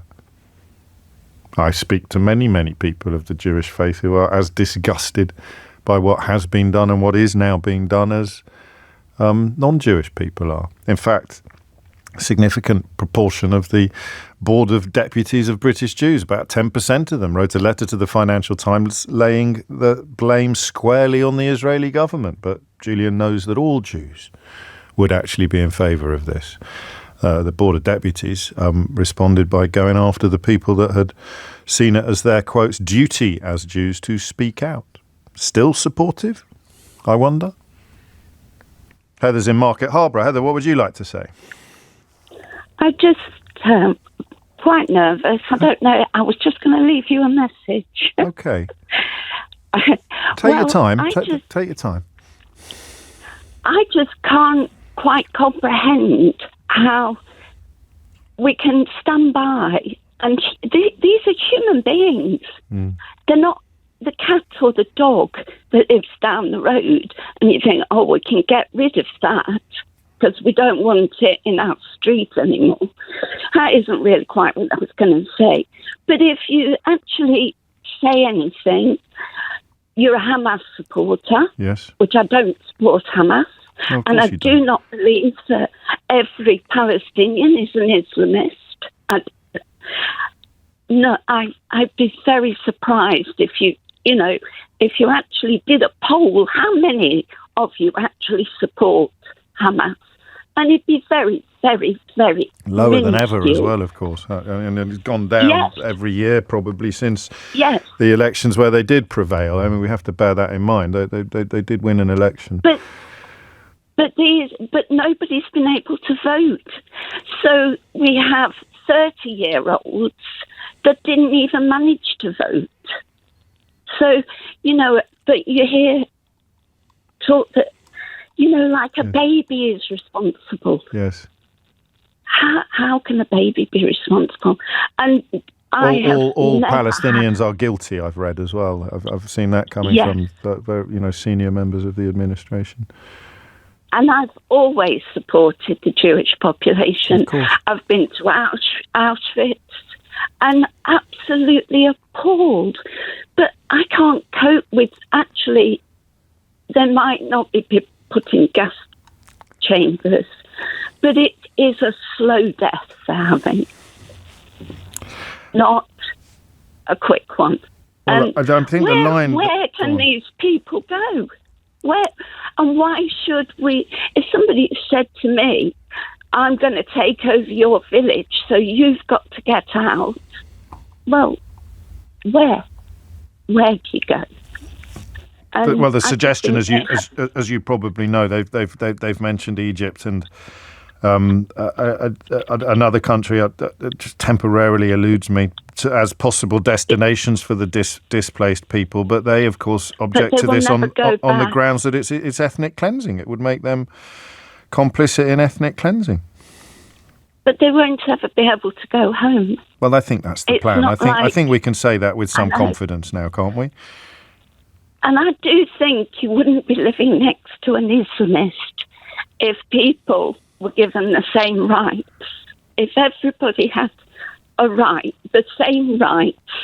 I don't live near Islamists because they've got the same rights as I have. And that's my thoughts anyway. Beautifully put. But I find it devastating. I could cry every day because there's nothing I can do. Nothing. I think you speak for a lot of people listening today, Heather. Thank you. No, thank you. I really do. Because that sense of... You've managed to convey a combination of disbelief and horror. Because horror because you know it's true, and disbelief because you can't make sense of it. No, not... if it was... I don't like to say this, but if it was a white country against a white country, we wouldn't let it happen. We would definitely step in and try and stop it. It's like humanitarian aid. How can it be right? You can't just stop aid to people who can't get out and find it somewhere else. So that's it, really. I've got that off my chest. Well, I'm glad you have. Are you all right? Do you feel okay? Yeah, it's just a daily thing, though. I know. Well, I really shouldn't watch the news. Well, I mean, to be fair, it doesn't get covered as much as it would if it did fit some of... Well, it doesn't get covered as much as it would if journalists from the big broadcasting organisations and newspapers in this country were actually allowed into the Gaza Strip, and the ones that do manage to get in are now having their latest report held up by the BBC because of the scandal that greeted the revelation that the presenter of a previous BBC documentary made by completely different people was the son of a civil servant in the Hamas government, or a member of Hamas himself, technically. So let's not mince our words on that, but that is why perhaps it's so hard to get a handle on so much. But I can tell you, Heather, that you've spoken for a lot of people, and I know that because they're telling me. The voice of humanity, Bev has called you, and Alan says your current caller is spot on and saying the truth. Heather is completely right. I'm crying along with Heather. She says exactly what is in my heart. I can feel her helplessness. Ahmad writes, I love this sweet lady. Gavin says, Heather speaks for me. Ash says, Heather has brought me to tears. She gets it. Leon says, this lady is right. If it was a white country, it wouldn't have gone this far. Sheena says, I feel exactly the same. Please give voice to people there. Thank you, Heather, on behalf of all of those people for doing what you just did and saying what you just said. And, of course, underpinned by the absolutely, what's the word I want? It's a given that your support for the Jewish people historically is solid and in place, up to and including the visit to the death camp. And yet, here we are, contemplating, and that message from Julian. I checked his history. I do want to make sure people aren't being irresponsible, just sending in deliberately provocative messages in the hope of it being read out. It doesn't really happen on this programme, but there's always a danger. So you can check the history, you can check messages that people have sent in the past, and I'm afraid to tell you, Julian's real. He's a real person who thinks every Jew would be in favour of driving all the Palestinian people out of Gaza, or certainly out of northern Gaza, and moving the entire civilian population into whatever is left of southern Gaza, at least for now, because even that is unlikely to be the end game. So there it is, the latest chapter in this horrible story, and one which absolutely everybody who was originally supportive of Benjamin Netanyahu has been adamant from the start that this day would never dawn. It's coming up to 12 noon. You are listening to James O'Brien on LBC. I mean, partly because of some of the things Heather has just said, I wonder whether we should have a little look at that LBC research into why so many young people don't even know what VE Day is designed to commemorate. James O'Brien on LBC. It is 3 minutes after 12. I suppose we need a little light relief after that hour, but thank you to everybody who contributed, and indeed to everybody who has been in touch to express their appreciation of that coverage and at the end there, especially of Heather's contribution. But in terms of light relief, Reform now in control of 10 councils. I've already shared with you what I think is probably my favourite story, which is Dame Andrea Jenkins, the new Reform Mayor of Lincolnshire, pledging to eliminate diversity officers in Lincolnshire County Council without knowing that Lincolnshire County Council doesn't employ any diversity, equity and inclusion officers. Probably doesn't also know that would, I mean, if they did, it would include trying to ensure better representation and less discrimination of women in the workplace. But hey-ho, down with that sort of thing. Second favourite, I think, probably. Have you seen the pledge to abolish working from home? They're fiercely anti-working from home.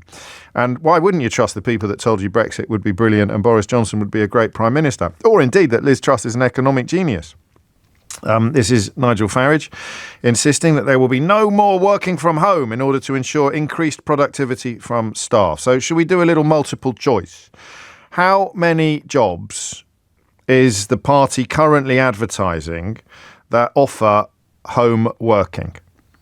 So the party that is adamant it's going to get rid of home working is currently advertising, I hope this isn't too easy. Is it no jobs? Of course they're not advertising any jobs that involve working from home. Is it no jobs? Is it B, 5 jobs? Or is it C? Is Reform UK, the party that promises to abolish home working, currently advertising 9 jobs that involve working from home? So you can guess. Is it 0, nada, zip, diddly squat? Is it 5? Or is it 9? And that gives you 2 of my favourite stories so far. And I haven't even been in post for a week yet. I suppose we should all be grateful. 5 minutes after 12 is the time. I like this story. And I don't think that it is quite as bleak as the headlines might allow. So we've done some polling in conjunction with More in Common, one of the polling companies, and it's to mark the fact that that VE Day is on the horizon. Most of the celebrations took place around my way on Monday, yesterday, because it coincided with the bank holiday. I think that the calendar date is Thursday, isn't it? It's coming up on Thursday, and a poll of 18 to 24-year-olds saw 1 in 10 suggesting that Captain Mannering led the D-Day landings, which I did what I always do on this one, and it's I don't know. I just wanted to find out a little. So the question was multiple choice. I hope I'm not giving away any secrets when I say that. But if I asked you who led the D-Day landings and I gave you 5 choices, and you only recognised one name, and you didn't really know why you recognised it, you'd probably say that name, wouldn't you? We all, I think, are a little bit susceptible to not wanting to look stupid or thinking it's better to say something than to say I don't know. So some of the results of this polling are fascinating and entertaining, but not necessarily quite the cause of concern or quite the cause for concern that you might originally presume. I mean, to be fair, how many people without multiple choice would have said Eisenhower? Without multiple choice. So if you're trying to work out whether it was Captain Mannering, Private Ryan from the Steven Spielberg film, Dwight D. Eisenhower, Winston Churchill, or I don't know, do we know what the 5th choice? Did we give the 4 choices or 5 choices? Or Ghostbusters 2.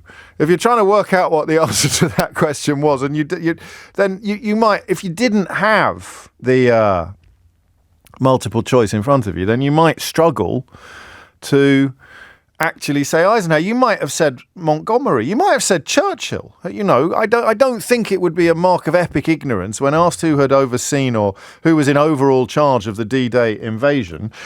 I don't think you would have been open to abuse or mockery if you had said Winston Churchill. In fact, I wonder whether I would have done. I don't know. But what I do worry about is that nearly 4 in 10 Brits are unable to identify what actually happened on VE Day. And be honest with me, again, partly depending on your age, but I don't think that is utterly shocking either. You might get VE Day mixed up with VJ Day. You might get VE Day mixed up with D-Day. You might just have a bit of acronym blindness. You know exactly what the significance is. You know who won the war. You know why. You know how. But you get a bit mixed up on some of the stuff because it's a long time since you read about it, or it's a long time since you studied it, and more than likely you weren't alive when it actually happened. So nearly 4 in 10 of us are unable to identify what happened on VE Day. Again, it really breaks down according to age. With 18 to 24-year-olds, only 32% could correctly identify it as the day of the German surrender to the Allies. Have we got all the options now? Okay, so, I mean, to be fair, if you didn't know it was Eisenhower, so here are the choices that young people were given, okay? Who was in overall charge on D-Day? Was it A, James Ryan, which I think 1 in 20 went for? But again, you might have thought Saving Private Ryan was based on a true story. You haven't seen the film, you know the World War, Ryan. Was it James Ryan? Was it Dwight D. Eisenhower? Was it Hugo Stiglitz? Was it Adolf Hitler? Was it Arnold Ernst Todt? The Duke of Wellington? Captain George Mannering? Or don't know? I don't think people tick don't know unless they absolutely have to. And you'd think Captain George Mannering, well, he's the only one there with a rank. He's the only one there with a rank. I mean, apart from the Duke of Wellington, but that's not a rank, is it? That's a title. That's a peerage. That's not a military rank, Duke. I know he had 10,000. No, that was the Grand Old Duke of York. So you might have ticked Captain George Mannering. And that brings us to the question of war itself. Not the question of what is it good for. Everyone knows the answer to that. Absolutely nothing. But the question of when a war fades from public consciousness. The First World War and the Second World War are almost joined at the hip, aren't they, in the context of what we have learned and what we read about, what we study. Second World War, way, way more than the First World War. But the defeat of the Germans, I think somewhat unfairly in the context of the First World War, the defeat of the Nazis is such a rare moment in human history where one side was so obviously evil and one side was not. Usually wars are a kind of tension between vying interests, often financial interests. I mean, the First World War essentially was a squabble between two grandsons of Queen Victoria. It's the idea that they both send hundreds of thousands of men to die fighting each other is horrific, absolutely horrible. But it's unpatriotic to say that. You can't really say that war should never have been fought because then you almost malign the memory of the people who made the ultimate sacrifice. It's tricky. Second World War is immune from all of those things. It's immune from all of those problems because the necessity of defeating Hitler, something that Churchill saw very, very early, actually, long before most of the other members of the political class in the country at the time, was obviously inarguable, obviously essential. I know that captain is a low rank, but it's the only rank on the list of things to choose from. I mean, Eisenhower was a general, wasn't he? But he didn't get his full title on the multiple choice question that we offered. So when does a war begin to fade in the public consciousness? When does it cease to feel relevant to today? Who here holds negative views of the French because of the Battle of Agincourt, for example? Who holds negative views of the Spanish because of the Armada or because of the sort of constant tensions that Elizabethan England lived under for fear of the Catholics in Spain trying to reinstall another Catholic upon the throne of England. These things don't feel that, but maybe they do to you, but I think you'll agree, if they do, you're a bit weird. If you're still fighting the Battle of Agincourt or you're still repelling the Spanish Armada in your mind, then you're a bit weird. But the Second World War I mean, most of us probably aren't fighting the Falklands anymore in our own minds, are we? The Argentina of today is so obviously different from the Argentina of Galtieri that it doesn't feel like it doesn't have a live relevance to where we are now.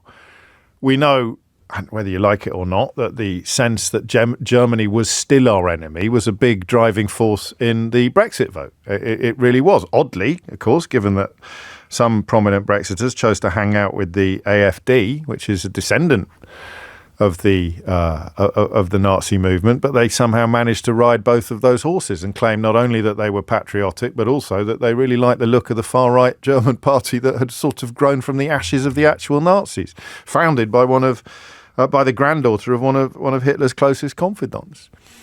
So it still feels relevant today. What I want you to do, however old you are, because these demographics are unhelpful, 18 to 24-year-olds today are perceived as being the problem. That's just the way we set the polling up. 2/3 of 18 to 24-year-olds are unable to identify what happened on VE Day. I want you to tell them why it matters. Alan's been in touch to say, I will never forgive the Trojans. I want you to tell them why it matters. I may play the role of the somewhat bolshy 18 to 24-year-old, a role I think I could play rather well. But and I know some of the answers to this will be really obvious, but not all of them will be. Some of the lessons that you might have thought a population would learn from successfully defeating the Nazis with the help of our allies, looking at the political landscape at the moment, you could be forgiven for thinking that we might have learnt the wrong lessons. People in this country who are supportive of Donald Trump as he essentially institutes concentration camps on foreign soil and talks about the deportation of homegrown criminals, despite, of course, being a convicted felon himself. So engages in the very deliberate dehumanizing and othering of human beings. You may find yourself wondering whether or not the younger generation does need little reminders of what we as a society, what we as a people are supposed to be passionately opposed to. But I want you to put it into your words for them. 12:16 is the time. As we discover the gaps in the public's historical knowledge, I remember realising this live on air not long ago, that we would be alive, touch wood will be alive, but we together, collectively, we will be alive as the last survivors of the two world wars leave us. I think the first has already happened, but we will be alive. We will still be here talking to each other every morning when the final survivors, the final combatants, the surviving combatants from the Second World War pass away. And what lives on when the survivors don't? 03456060973. So we mark the 80 years. That's in case you're wondering why the story has got more resonance this year than in previous years. It's a big anniversary, the 80th. And as we prepare to mark the 80 years since the end of war in Europe, why is it important that younger people appreciate what happened and what that meant? So I want you to put it into your own words, and I want to underpin it with the question of when a war ceases to be relevant. It seems to me that the lessons of the Second World War are more relevant now than they were 30 years ago. The importance of cooperation, the importance of unity in the face of a threat, the instruments and engines that have been put in place to prevent any repetition of war in continental Europe, it seems to me, not least because of the threat of Russia and the rise of the far right across many European countries, it seems to me that these lessons are more urgent and more important than ever. But what do I know? Here is a notional 18 to 24-year-old. They've got a vague idea of who won the war, but they don't know what VE Day itself commemorates, and they don't know what the significance of the entire war was. Why does it matter? Why should it matter to this notional 19-year-old? It was 80 years ago. Even my grandma wasn't born. Why should I care? I want you to tell him, all right, or her. 0345 6060 973. And you may, if you want, because you know how this show works, you may want to say it doesn't really matter anymore. The world has turned. The world has moved on. We're no longer fighting old battles. We shouldn't commemorate wars in this way. We shouldn't, what's the word I want? I don't want to say fetishize, because it's not something I necessarily disapprove of, but we shouldn't glorify war in the way that we do. We should learn the lessons of the First World War poets and move against repetition, try to create a world in which war is less likely to happen. But we don't. In times like VE Day, we honour the memory of the fallen, we honour those who made the ultimate sacrifice, and we celebrate victory. And I want you to tell somebody who doesn't understand why, A, why we do, B, why we should, and C, what it actually commemorates. 19 minutes after 12 is the time. The number you need is 0345 6060 973. Hit the numbers now. Have a think about this one, and I really want you to get involved. Here's a 20-year-old saying, doesn't matter. It doesn't matter. It was 80 years ago. Why? Why does it matter? James O'Brien on LBC. Go for the jugular if you want. Alan says, it is because of VE Day and what it represents that the 20-year-olds of today can have an opinion. Without it, they may never have been born. And I don't think that you're wrong, but I don't know that that's going to cut much mustard with your average 20-year-old. I mean, the forces that were defeated are arguably on the march in Europe at the moment. So, anyway, you tell me. Gary is in Calais. Gary, what would you like to say? Hi, James. Thought I had to ring, actually. It's right up your Strasser, this one, isn't it? I've just come back from Normandy yesterday, going back out there on Friday, taking another group out. Okay. I'm of an age, 68 now, that when I started work, all of the guys, when I was an apprentice, had all seen service during the Second World War. Gosh, yes. They'd all seen it. So you were chatting to them, and they were younger than I am now. They probably weren't much older than you are now. Yeah. Yeah, and you talk back to them. First off, when you saw most of them, none of them ever envisaged having to join the army. Right. It wasn't what they did. They saw it in many ways as years they'd like to leave behind. I want to get back to home, get married, have kids, and the rest of it. And I'd say, why did you go? And I talked to the old man, wounded August 44, quite badly, and he would say, because it was a job we had to do. And the more you look down into that, and you've just said the guy who's phoned up and said about to give democracy for the kids to have an opinion, I think if you take it to the nth degree, and what we were fighting, and it was evil. When you look at that lady who phoned up earlier, a very emotional lady, and she said she'd been to Auschwitz. Yes. Right? Auschwitz was just the start. That wasn't the finish. Auschwitz was the running up program. They weren't going to put all that effort and finish it with the Jewish population. It was going to take out everything to the east. And if you were to turn around and say to those 18-year-olds, that's what it was. If you want to take out literally 50% of Europe's population, the whole of the Slavic nations, that's what it was going to turn down. And where would it stop then? That's where the Aryan fever dream would have led. Absolutely.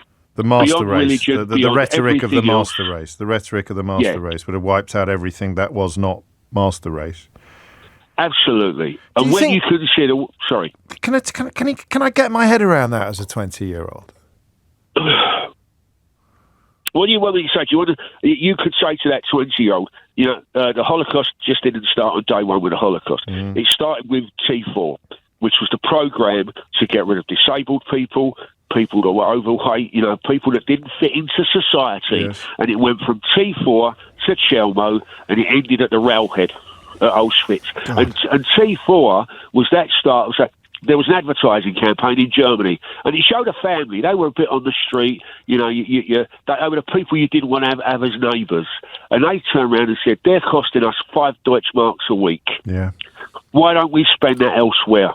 Spend it on the blonde-haired Aryan lady with her 7 kids and the sort of like guy looking like he's just come off the farm and could do whatever he wants to do.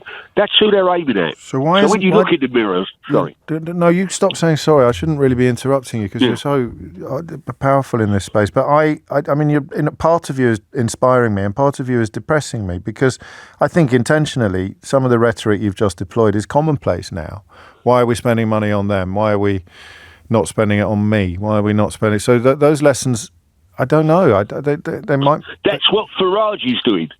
For Farage wrapping himself in the flag, what does he say? He turns around and says, these people are different.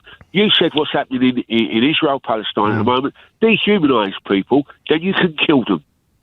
I don't think Farage wants to. I don't think he wants to kill anyone. He may not want to kill them, but let's get that problem out of the way. And they probably weren't going to start around those German people that would have been then involved. Well, he's done it all his life, actually. I heard some people talking foreign on a train, or I wouldn't want to live next door to Romanians. It's just creating the idea that these people are subhuman or inferior. Well, then it's all going very, very badly then, because he just had an absolute storming election result last week. So these lessons are not being heeded. They're not being learned. And also, he's the fellow who was knocking around with the AFD not long ago. Absolutely. And look at Trump. Yeah. With what Trump's coming out in America. Exactly the same. Look, people go on about the youngsters. We have youngsters out on the tours as well. And with all due respect, many of them are switched on. Yes, well, they would be by dint of being there almost, wouldn't they? And the schools that take them out as well. Yeah. And they do find it emotional. And when you say, the people that are here are not much older than you are. In fact, some of them are younger than you are. They're 16 years of age.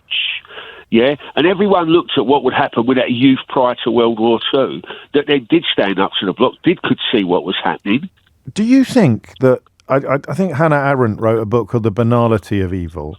And I wonder whether the more years pass, Gary, the more we lose sight of the banality of it all. So rather than recognising that someone can turn up in our midst promising to make everything better and blaming all our problems on Jews or Muslims, foreigners or gypsies or whatever it may be, we in our minds have like an image almost of a cartoon villain, somebody utterly hideous, not someone who's selling snake oil, not someone who's pouring poison very gently into people's ears. And the gentleman you worked with when you were doing your apprenticeship would have had a much better grasp of how easily this sort of thing can grow in a society than we do now, because we presume it's something extraordinary and we can't quite believe it's going to happen on our watch, or indeed that it's going to happen to people like us.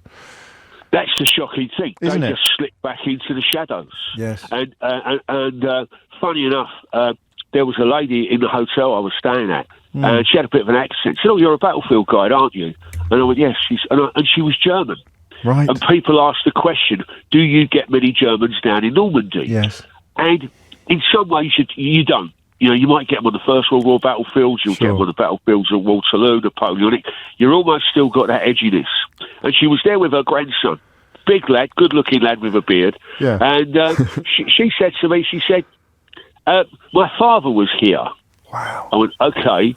And I said, who was he with? And she said, 3rd Parachute Division. She had very good English. And the 3rd Parachute Division were one of the most politically motivated groups of soldiers, young soldiers averaging 19 years of age, in country in Normandy. And they were way out there. The Americans said the only way you stop these guys, this particular division actually named, was killing them. Right? Yeah. And I'm talking to this woman, and that was her father, and he got right the way through the Falaise Gap, got up into the Battle of the Bulge. There's a very nice German lady with a very nice grandson. Yeah. And she said, I have a photograph of my father. And there he is at a wedding reception in the 1980s, looking a very, very ordinary person. Wow. But to the American 29th Division, they were fighting there, they said, these people were one of the most politically motivated and indoctrinated groups of any soldiers we fought. That would have included the SS. Yeah. A very ordinary man, looking very nice at a wedding, with his daughter on his hand. Yeah. And they just slip back into the thing, get back on with their lives, and do something very ordinary. It's the corollary of the slipping into it, isn't it? You slip out of it as seamlessly as you slip into it. Yeah, because it's a human problem, not a Nazi problem. It's a human problem, and that's the lesson that is not being taught, really, I think, and needs to be taught better. Yeah. Yeah. Wow. There's a thing they show at the First World War Museum down in Peronne where it shows the uniforms lying on the floor, and people think it's meant to represent soldiers being killed, and it doesn't. It represents soldiers coming back, laying their uniforms down and slipping back into a normal life. Oh, wow. Oh, wow. I've never asked you this before. Was it your old man's experiences that led you down the path you've gone down then, in terms of... Yeah, probably. And the people that I was with at the time, and growing up in that era as well. You know, a lot of the kids then, I mean, you would read a magazine like a comic like The Victor. Of course. And it was there. Yes. And they expected you to understand it. You never had to go to school. You never had to go to school to learn it. You just picked up a magazine and they would say something like, oh, we've got this chap here. He was with Mercer at Waterloo. They expect a kid to know that this guy was with Mercer's battery at Waterloo. To know the reference. It's a comic for 10-year-old. For a 10-year-old. No, so it's incredible. I got into that as well. And the other thing that got me was talking to these veterans when they not all of them wanted to talk. I spoke to, when I worked at the Daily Express, people were there from right the way through the war up to the son of the guy that owned the newspaper, about Beaverbrook's son, chatted to him on occasion, Aitken. And every one of them said we wanted to get back home, that was it, and put it all behind us. Of course. And one of the other things you get as well, they're all going to come out of the woodwork around VE Day. There's a very famous photograph of two young girls holding Union Jacks. Yes. About 7 or 8 years old. The Imperial War Museum archive has that photograph. I think if not both of them, one of them was dead with scarlet fever within 2 weeks. Oh, wow. People come back to England. My dad was turned down on a job. He'd been away for 3 years. His old job had gone. Look at the amount of people that then left England to go and emigrate to New Zealand and Canada. Yes. Yeah. There's so much there, isn't there?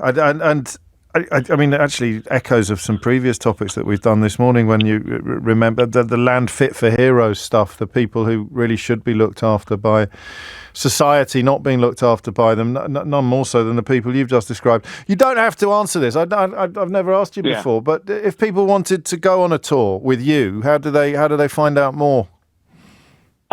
I mean, I'm a subcontractor like anyone. There's a number of very good companies out there, by the way. I work for a company that are based up in Rotherham. They're probably second to none. Go on, give them a shout. What are they called? It's Leisure, Leger. Leger, nice one, because I know a lot of people... All the guides are fantastic, and they're really good. They're very emotional, and it keeps it, when you can say it keeps it real, you know. You need to walk the ground, you need to get there, you need to soak up the atmosphere, you need to look at the cemeteries, and you need to talk about what it meant and the way it changed. My dad said, Gary said, if they'd have turned around to me, son, and said, we're going to send you back to the trenches like your old man fought in, we'd have all said no. It's amazing, isn't it? We'd have all said no. We'd have all said no. What we were fighting against and what we were fighting for. And Gary, thank you. I'm so glad you were listening today. I needed that. I think we all did. You take care, yeah? Thank you very much. God bless you. Cheers, sir. Speak again. Thank you, Gary. Take care. It's 12:33. Amelia Cox has your headlines. James O'Brien on LBC. It's 12:36. You're listening to James O'Brien on LBC. A lot of you, me included actually, wishing they'd had Gary as a history teacher when we were at school. I didn't study the Second World War. I've told you this before. Ask me anything you want about the Byzantine Empire. The Carolingians and the Merovit. Well, don't actually. I've forgotten it all, so don't ask me anything about that either. But all of my knowledge of the Second World War comes from reading outside of the school curriculum, and more so as I've got older. My late father, towards the end of his life, was constantly reading books about the Second World War, and yet the question of how you keep a flame burning as the years pass. This is very well put from Jules. She writes, me and my hubby visit Normandy quite often, and we've made a point of taking our sons to the war graves in Normandy and Belgium. My granddad landed on Sword Beach with the Allies on D-Day, and he died a couple of years before my eldest son was born. It's still quite recent history, but I assume this will become less relevant as grandparents and parents have a more watered-down connection. I don't know, actually, because quite a few of you picking up on the point that what the Nazis represented is a constant threat. So the more watered down that connection becomes, the more likely it is that something similar can grow up in our midst. In fact, Ben takes that point quite explicitly. He says, because, James, if it no longer matters, then we risk repeating the past. The views of people like Trump and Farage become popular without people understanding the risks of what might await them, just as the followers of Hitler realised all too late. So you start with the othering, and God only knows where it ends. Joe's in Cambridge. Joe, what would you like to say? Hello, James. Hello, Joe. A bit of context first of all. Of course. My wife and I both were born in England. Both our fathers were born in Poland. Okay. Neither of them are with us now. My father was a very young man in August of 1939, just before the war broke out, and he was doing his national service and was called up to Tarnow, which was one of the places where the war started in terms of the German invasion, the Nazi invasion. I prefer to call it the Nazi invasion because decent Germans are like decent Brits. Yes, I agree. And he fought in the September campaign for 3 months, was wounded, and was one of the lucky ones who escaped across Europe, arrived in Paris, fought with the Poles and the Free French there. Wow. And he didn't come over with those who got over at Dunkirk. He was one of the ones who stayed behind and was still fighting the Germans, but was, again, fortunate enough to be crammed onto a merchant navy ship in La Rochelle, and that merchant navy ship eventually was allowed to come into port at Plymouth. So he escaped that way. He talked very, very little about his experience in the war, as did my wife's father, who was also affected in September of 1939, where he was prepared with his armed forces to take on the Russians who were coming at Poland from a different direction. They weren't so lucky. They were captured, and he spent 2 years in Siberia in a work camp. Again, he was one of the lucky ones, and it's a strange word to use, but he was. Eventually, he came down with what were called Anders' Polish army, and they made their way through the Middle East. They fought at Tobruk. They then fought at Sicily and came up, and he fought at Monte Cassino, and he fought at Ancona, which was another bloody battle and a famous battle. And he won the Medal of Honor, a top Medal of Honor that was awarded for his bravery. Again, he spoke very little to my wife about the war. In fact, it was something that brought tears to his eyes. But I have faith in the vast majority of young people and the vast majority of people who live in this country. Go on. Because I believe that they appreciate the risks of what are happening now. Just also to add, neither of us are from a Jewish background, and that I'd have been proud if I was. Sure. Just as I'm proud of the background that I do have, and recognise the strengths and weaknesses of any religion and any background. We would be seen as white British, but my aunt, and I saw the tattoo on her wrist, she was not a Jew, but she was in Auschwitz. My nieces were not Jews, but they were in Auschwitz. The Nazis would put anyone wherever they wanted them to be if it suited them. And I think we're going through a similar... I worry. The Second World War never ended, as far as I'm concerned. Right. It never finished. Greater hero as some people might think Churchill was, he had his strengths and he had his weaknesses, as did the Americans, as did the Allies. And we allowed, probably because we were exhausted by the war, to divide Europe in two. And those behind the Iron Curtain were still fighting the war, maybe not fighting it in an armed sense, but they were oppressed by what was then the Soviet Union. And I don't think that Russia or the people at the top of Russia, because I'm sure there are wonderful, ordinary Russian people, but the political people are still fighting that war, and they still want back what they believe is theirs. That's brilliant. I mean, it's not a very uplifting way of putting it, but it's a brilliant analysis. I don't know if you've seen the front page of the Daily Telegraph today, Joe. PM prepares for attack by Russia. Britain is secretly preparing for a direct military attack by Russia amid fears that the country is not ready for war. which speaks directly to the point you make about it never having ended, I think. Yeah. I don't think we are ready. We live quite close to where the drones had been flying around Lakenheath, Mildenhall, yes. And I think it's Feltham. I can't remember the third the third runway that they were running past. But and I could see them, and I looked up in the sky, and there they were in November, around 6 or 7 o'clock.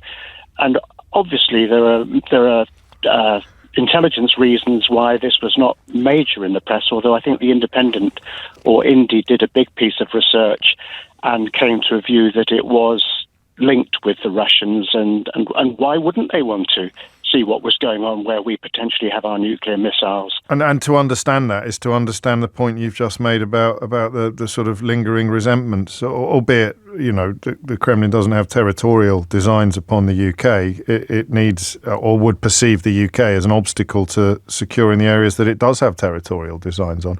Can I ask you a question? Where do you derive your optimism from? When you said that you think people will be alive to the threat, I'm feeling a bit the opposite. I'm generally pretty good at being upbeat, but, looking at America in particular, looking at the US in particular, and looking at some of the coverage of how Farage did last week and his proximity to far-right politicians across Europe, where do you get your optimism from that things aren't going in the wrong direction? I think a number of things, James, to respond to that. Yes. In a previous life, I was head of an ordinary state comprehensive and had a lot of contact with ordinary children and ordinary parents, and I have huge faith that they see through this. I think the rise of the Green Party, and in the Green Party in particular, I think there's a lot of young people in that party, a lot of young people in the Liberal Democratic Party who are very active, and you don't need to be in a political party, but that's one reason. We also have two children in America. One of our families lives in Texas, and one lives in California. And we visited both last year. It's the first time we've been able to visit them, but you couldn't be in two more completely different places in terms of the awareness of perhaps the mass of people in those two different states. And we can call them states, but actually they're as big as the UK, really. Yeah, of course. They are very different in their view. But I'm optimistic. That you have to be optimistic, because if you're not optimistic, what have we got left? I'll take that, Joe. I'll take that all the way to the bank, and a helpful reminder as well for people who may be struggling to hang on to their optimism at the moment. If you let go of that, what have you got left? I bet you were a great headmaster, Joe. Thank you for finding the time to call us today. It is 12:45. You are listening to James O'Brien on LBC. James O'Brien on LBC. It is 12:48. On the subject of optimism, albeit in a rather different sphere, a nice little thread from the economics writer and author Duncan Weldon, who I worked with briefly a few years ago. I don't see much of this, so I thought I'd share it with you. I am, he writes on Blue Sky, becoming more and more convinced that the consensus on the UK economy for this year is too miserable. He then provides a roundup of forecasts in graph form and points out petrol is getting cheaper, fuel bills are going to fall, there's a wave of cheaper displaced Chinese imports on the way, sterling is up, rates are heading down, all of that is positive for household finances. There's upside fiscal stimulus risk in our largest trading partner, the EU, and fundamentally the US shooting itself in the foot with tariffs and the weaker dollar has made the job of the Fed much harder, but it has made the job of other central banks easier, more room to cut rates post-Trump than before. And quite a few people who know what they're talking about, a category into which I wouldn't necessarily include myself, are queuing up to agree with him. Of course, on the other hand, it could be that the path to wealth, prosperity and happiness comes from the third Reform UK story of the day, which is news that councils run by Reform are going to be banned from flying every flag except the Union Jack and the St George's Cross. So the party that is dedicated to freedom of expression is banning all flags, up to and including the Ukrainian flag, of course, which many councils choose to fly in solidarity with the people of Ukraine, victims of an illegal invasion by the man that the leader of Reform described as the politician he admires most in the world. So is it a coincidence that the chairman of Reform is banning councils from flying the Ukrainian flag? as the man that his leader continues his illegal invasion, the man that his leader described as the politician he admires most in the world? I'll leave you to decide. But there it is. Also, you can't fly a county flag. I predict a bit of a fudge on this one. I predict a bit of a reverse ferret, or possibly a classic Faragism, which will be that they claim they never said it in the first place. And if they did, it was completely misunderstood. And if it hadn't been completely misunderstood, they wouldn't have needed to say it. But there it is, a ban on Ukrainian flags for any council that is currently run by Reform, including, of course, Lincolnshire County Council, where the new mayor, Andrea Jenkins, has banned to get rid of all the diversity officers as part of a cost-cutting initiative. Only problem with that proposal being that there aren't any diversity officers. 12:51 is the time. Gus is in Portland, in Dorset. Gus, what made you pick up the phone? Hello, sir. Hello, Gus. I don't always agree with you, but I do enjoy shouting at the radio. That's allowed. That's to be encouraged. Yeah, perfect. Yeah, so I think the other gentleman sort of nailed one of my points, is that if we don't remember this stuff, there's going to be repeats. Look at India and Pakistan, Ukraine and Russia, China and Taiwan. It's all spinning up again. I served 30 years in the military. I did 5 very kinetic tours of Afghanistan, 4 to Iraq, Balkans, and other places I can't tell you about because I have to come to murder you. Okay. And what worries me really, if we're not remembering World War II, what about Korea? That's not on the agenda for the schools. No. And we lost 500 plus soldiers in Afghanistan. So in 30 years' time, that'll all be erased because nobody will remember it. But that's inevitable, isn't it? And not to approve or disapprove, but we don't talk about, the Boer War in the same way that we talk about more recent wars. No, you're right. You are right.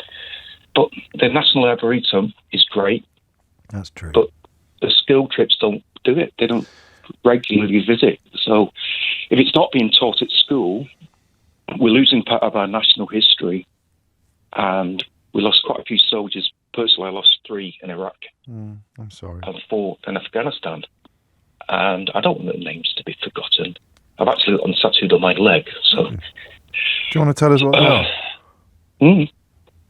So, it just... Do you want to tell us the names, Gus? It's up to you. No pressure. Wayne B, Nick B, Hoppy, Jamie, and another guy I don't want to talk about. Okay. But I've held these guys when they passed away on operations. I was their commanding officer. And it just really worries me that we're losing some of our national identity. If that makes sense. Yes, it does. I've got my VE flag up, got a huge UJ up, which I purloined from a Royal Navy ship for 2 bottles of port. There's an autobiography here that's waiting to be written, I think, Gus, isn't there? Yeah, just... What can I push you then on one question? And I hope this isn't one of the areas where we would disagree with each other. You talk about national identity. What are the values that you see being under threat in all of the theatres you've just described, all of the potential theatres you've just described? What would be for someone who would, not see it as clearly as you do, what are the values that China threatens in Taiwan, or that Russia threatens in Ukraine, or that the Taliban threatens in Afghanistan? That last one would be a bit easier. But what if you had to knit them all together, what would those values be? Oh, good question. I think it would be world understanding. I don't think the young people these days understand the risks that are out there. Yeah. And I don't think they understand the threats that are out there and what they could bring to not only the rest of Europe but to us here. So it's a desire to suppress, a desire to conquer and control for no reason other than self-advancement on the part of the state that is doing it. Yeah, but look at the projected Iranian terrorists. Big story this weekend. Big story this weekend. Yep. And the front of the Telegraph today talking about the Prime Minister preparing for attack by Russia. So that you speak of a fragility, I think, that perhaps we have not recognised for a couple of generations now. Yeah, and I think people stick their head in the sand. They don't read the newspapers much. These younger people, they're too busy on TikTok, and I think they don't understand the seriousness of the world as we are and what we've gone through as a nation in the last 20 years. You make a brilliant point, although, I mean, part of me thinks you didn't need to appreciate this until relatively recently. I mean, certainly, I'd probably take the fall of the Berlin Wall as the starting point of complacency, but it was a complacency that was justified. It's only really with Putin's arrival in the Kremlin, leaving China out of the conversation just in the context of European conflict, the pendulum started to swing back. That poor old American historian Francis Fukuyama, who wrote about the end of history. History was over, effectively, with the end of the Cold War and the end of the fall of the Berlin Wall. I think the complacency was forgivable, which is why your point about the last 20 years is so powerful. So in conjunction with Joe, of course, talking about how the Second World War never really ended because of the lingering resentments and these things that can bubble up sometimes, not just decades later, but centuries old resentments, loyalties, territorial ambitions, always there, part of the human condition. I'm always struck, and I've mentioned this to you to a few times, that the town of Lviv or Lvov is in the news again as the invasion of Ukraine continues, because that is the town that my friend Lily Pullman hid in from the Nazis when it was part of Poland, not part of Ukraine. And that the way that borders move, they don't move by accident. They move as a consequence of politicians and wars. Thank you, Gus. Last word on this, I think, to Peter, who's in Leeds. Peter, what would you like to say? Fantastic programme, and I agree with everybody. But I think I'd like to accentuate one aspect of why we need to remember VE Day, and we need to remember why we had to get rid of the Nazis. Yes, which was touched on. I speak on behalf of learning disabled adults and children. Right. It has only been in one British newspaper, and that is 85 years ago. The Nazi T4 troops began the systematic killing of adults and children with learning disability, so that in the first year they killed 250,000 of them in a castle and in a house that they equipped in the same way they subsequently equipped Auschwitz and Dachau. And I will leave everybody else to work to put those two things together. Well, no, I'm not going to let you. You need to tell me why that is a lesson that needs to be heeded today. Because Elon Musk, since Trump has come into power, has used X to push across the same philosophies that the Nazis did on eugenics for people with learning disability. And I don't know if I've not seen him call for them to be killed, but there's certainly been. Eight times on X within a fortnight, he referred to people with learning disability as, and I won't say the word because it's foul, it's disgusting, it's inhuman, and it's what we basically abolished in the 50s and 60s in this country. I know what you're talking about, and I understand the power of your point. And in fact, the importance of remembering that the target doesn't have any defining feature, a target of totalitarianism. It could be any minority, any otherable part of the population. And just bear that in mind next time you hear somebody, perhaps in this country or in the United States of America, encouraging you to think less of another human or to think less of their humanity as a consequence of a characteristic over which they have absolutely no control. An accident either of birth or of genetics. Thank you, Peter. Thank you, everybody. That was quite a show. And I almost got through it without saying that today was Monday, when it is, of course, and indeed remains Tuesday. If you missed any of Tuesday's show, you can listen back on Catch Up on Global Player, where you can also pause and rewind live radio, as well as listen to a range of podcasts, including James O'Brien Daily, the best bits of my show in 60 minutes every day. Do download it now for free from your app store or head to globalplayer.com. Coming up at 4 on LBC, it's Tom Swarbrick, but now it's Sheila Fogarty. James O'Brien on LBC.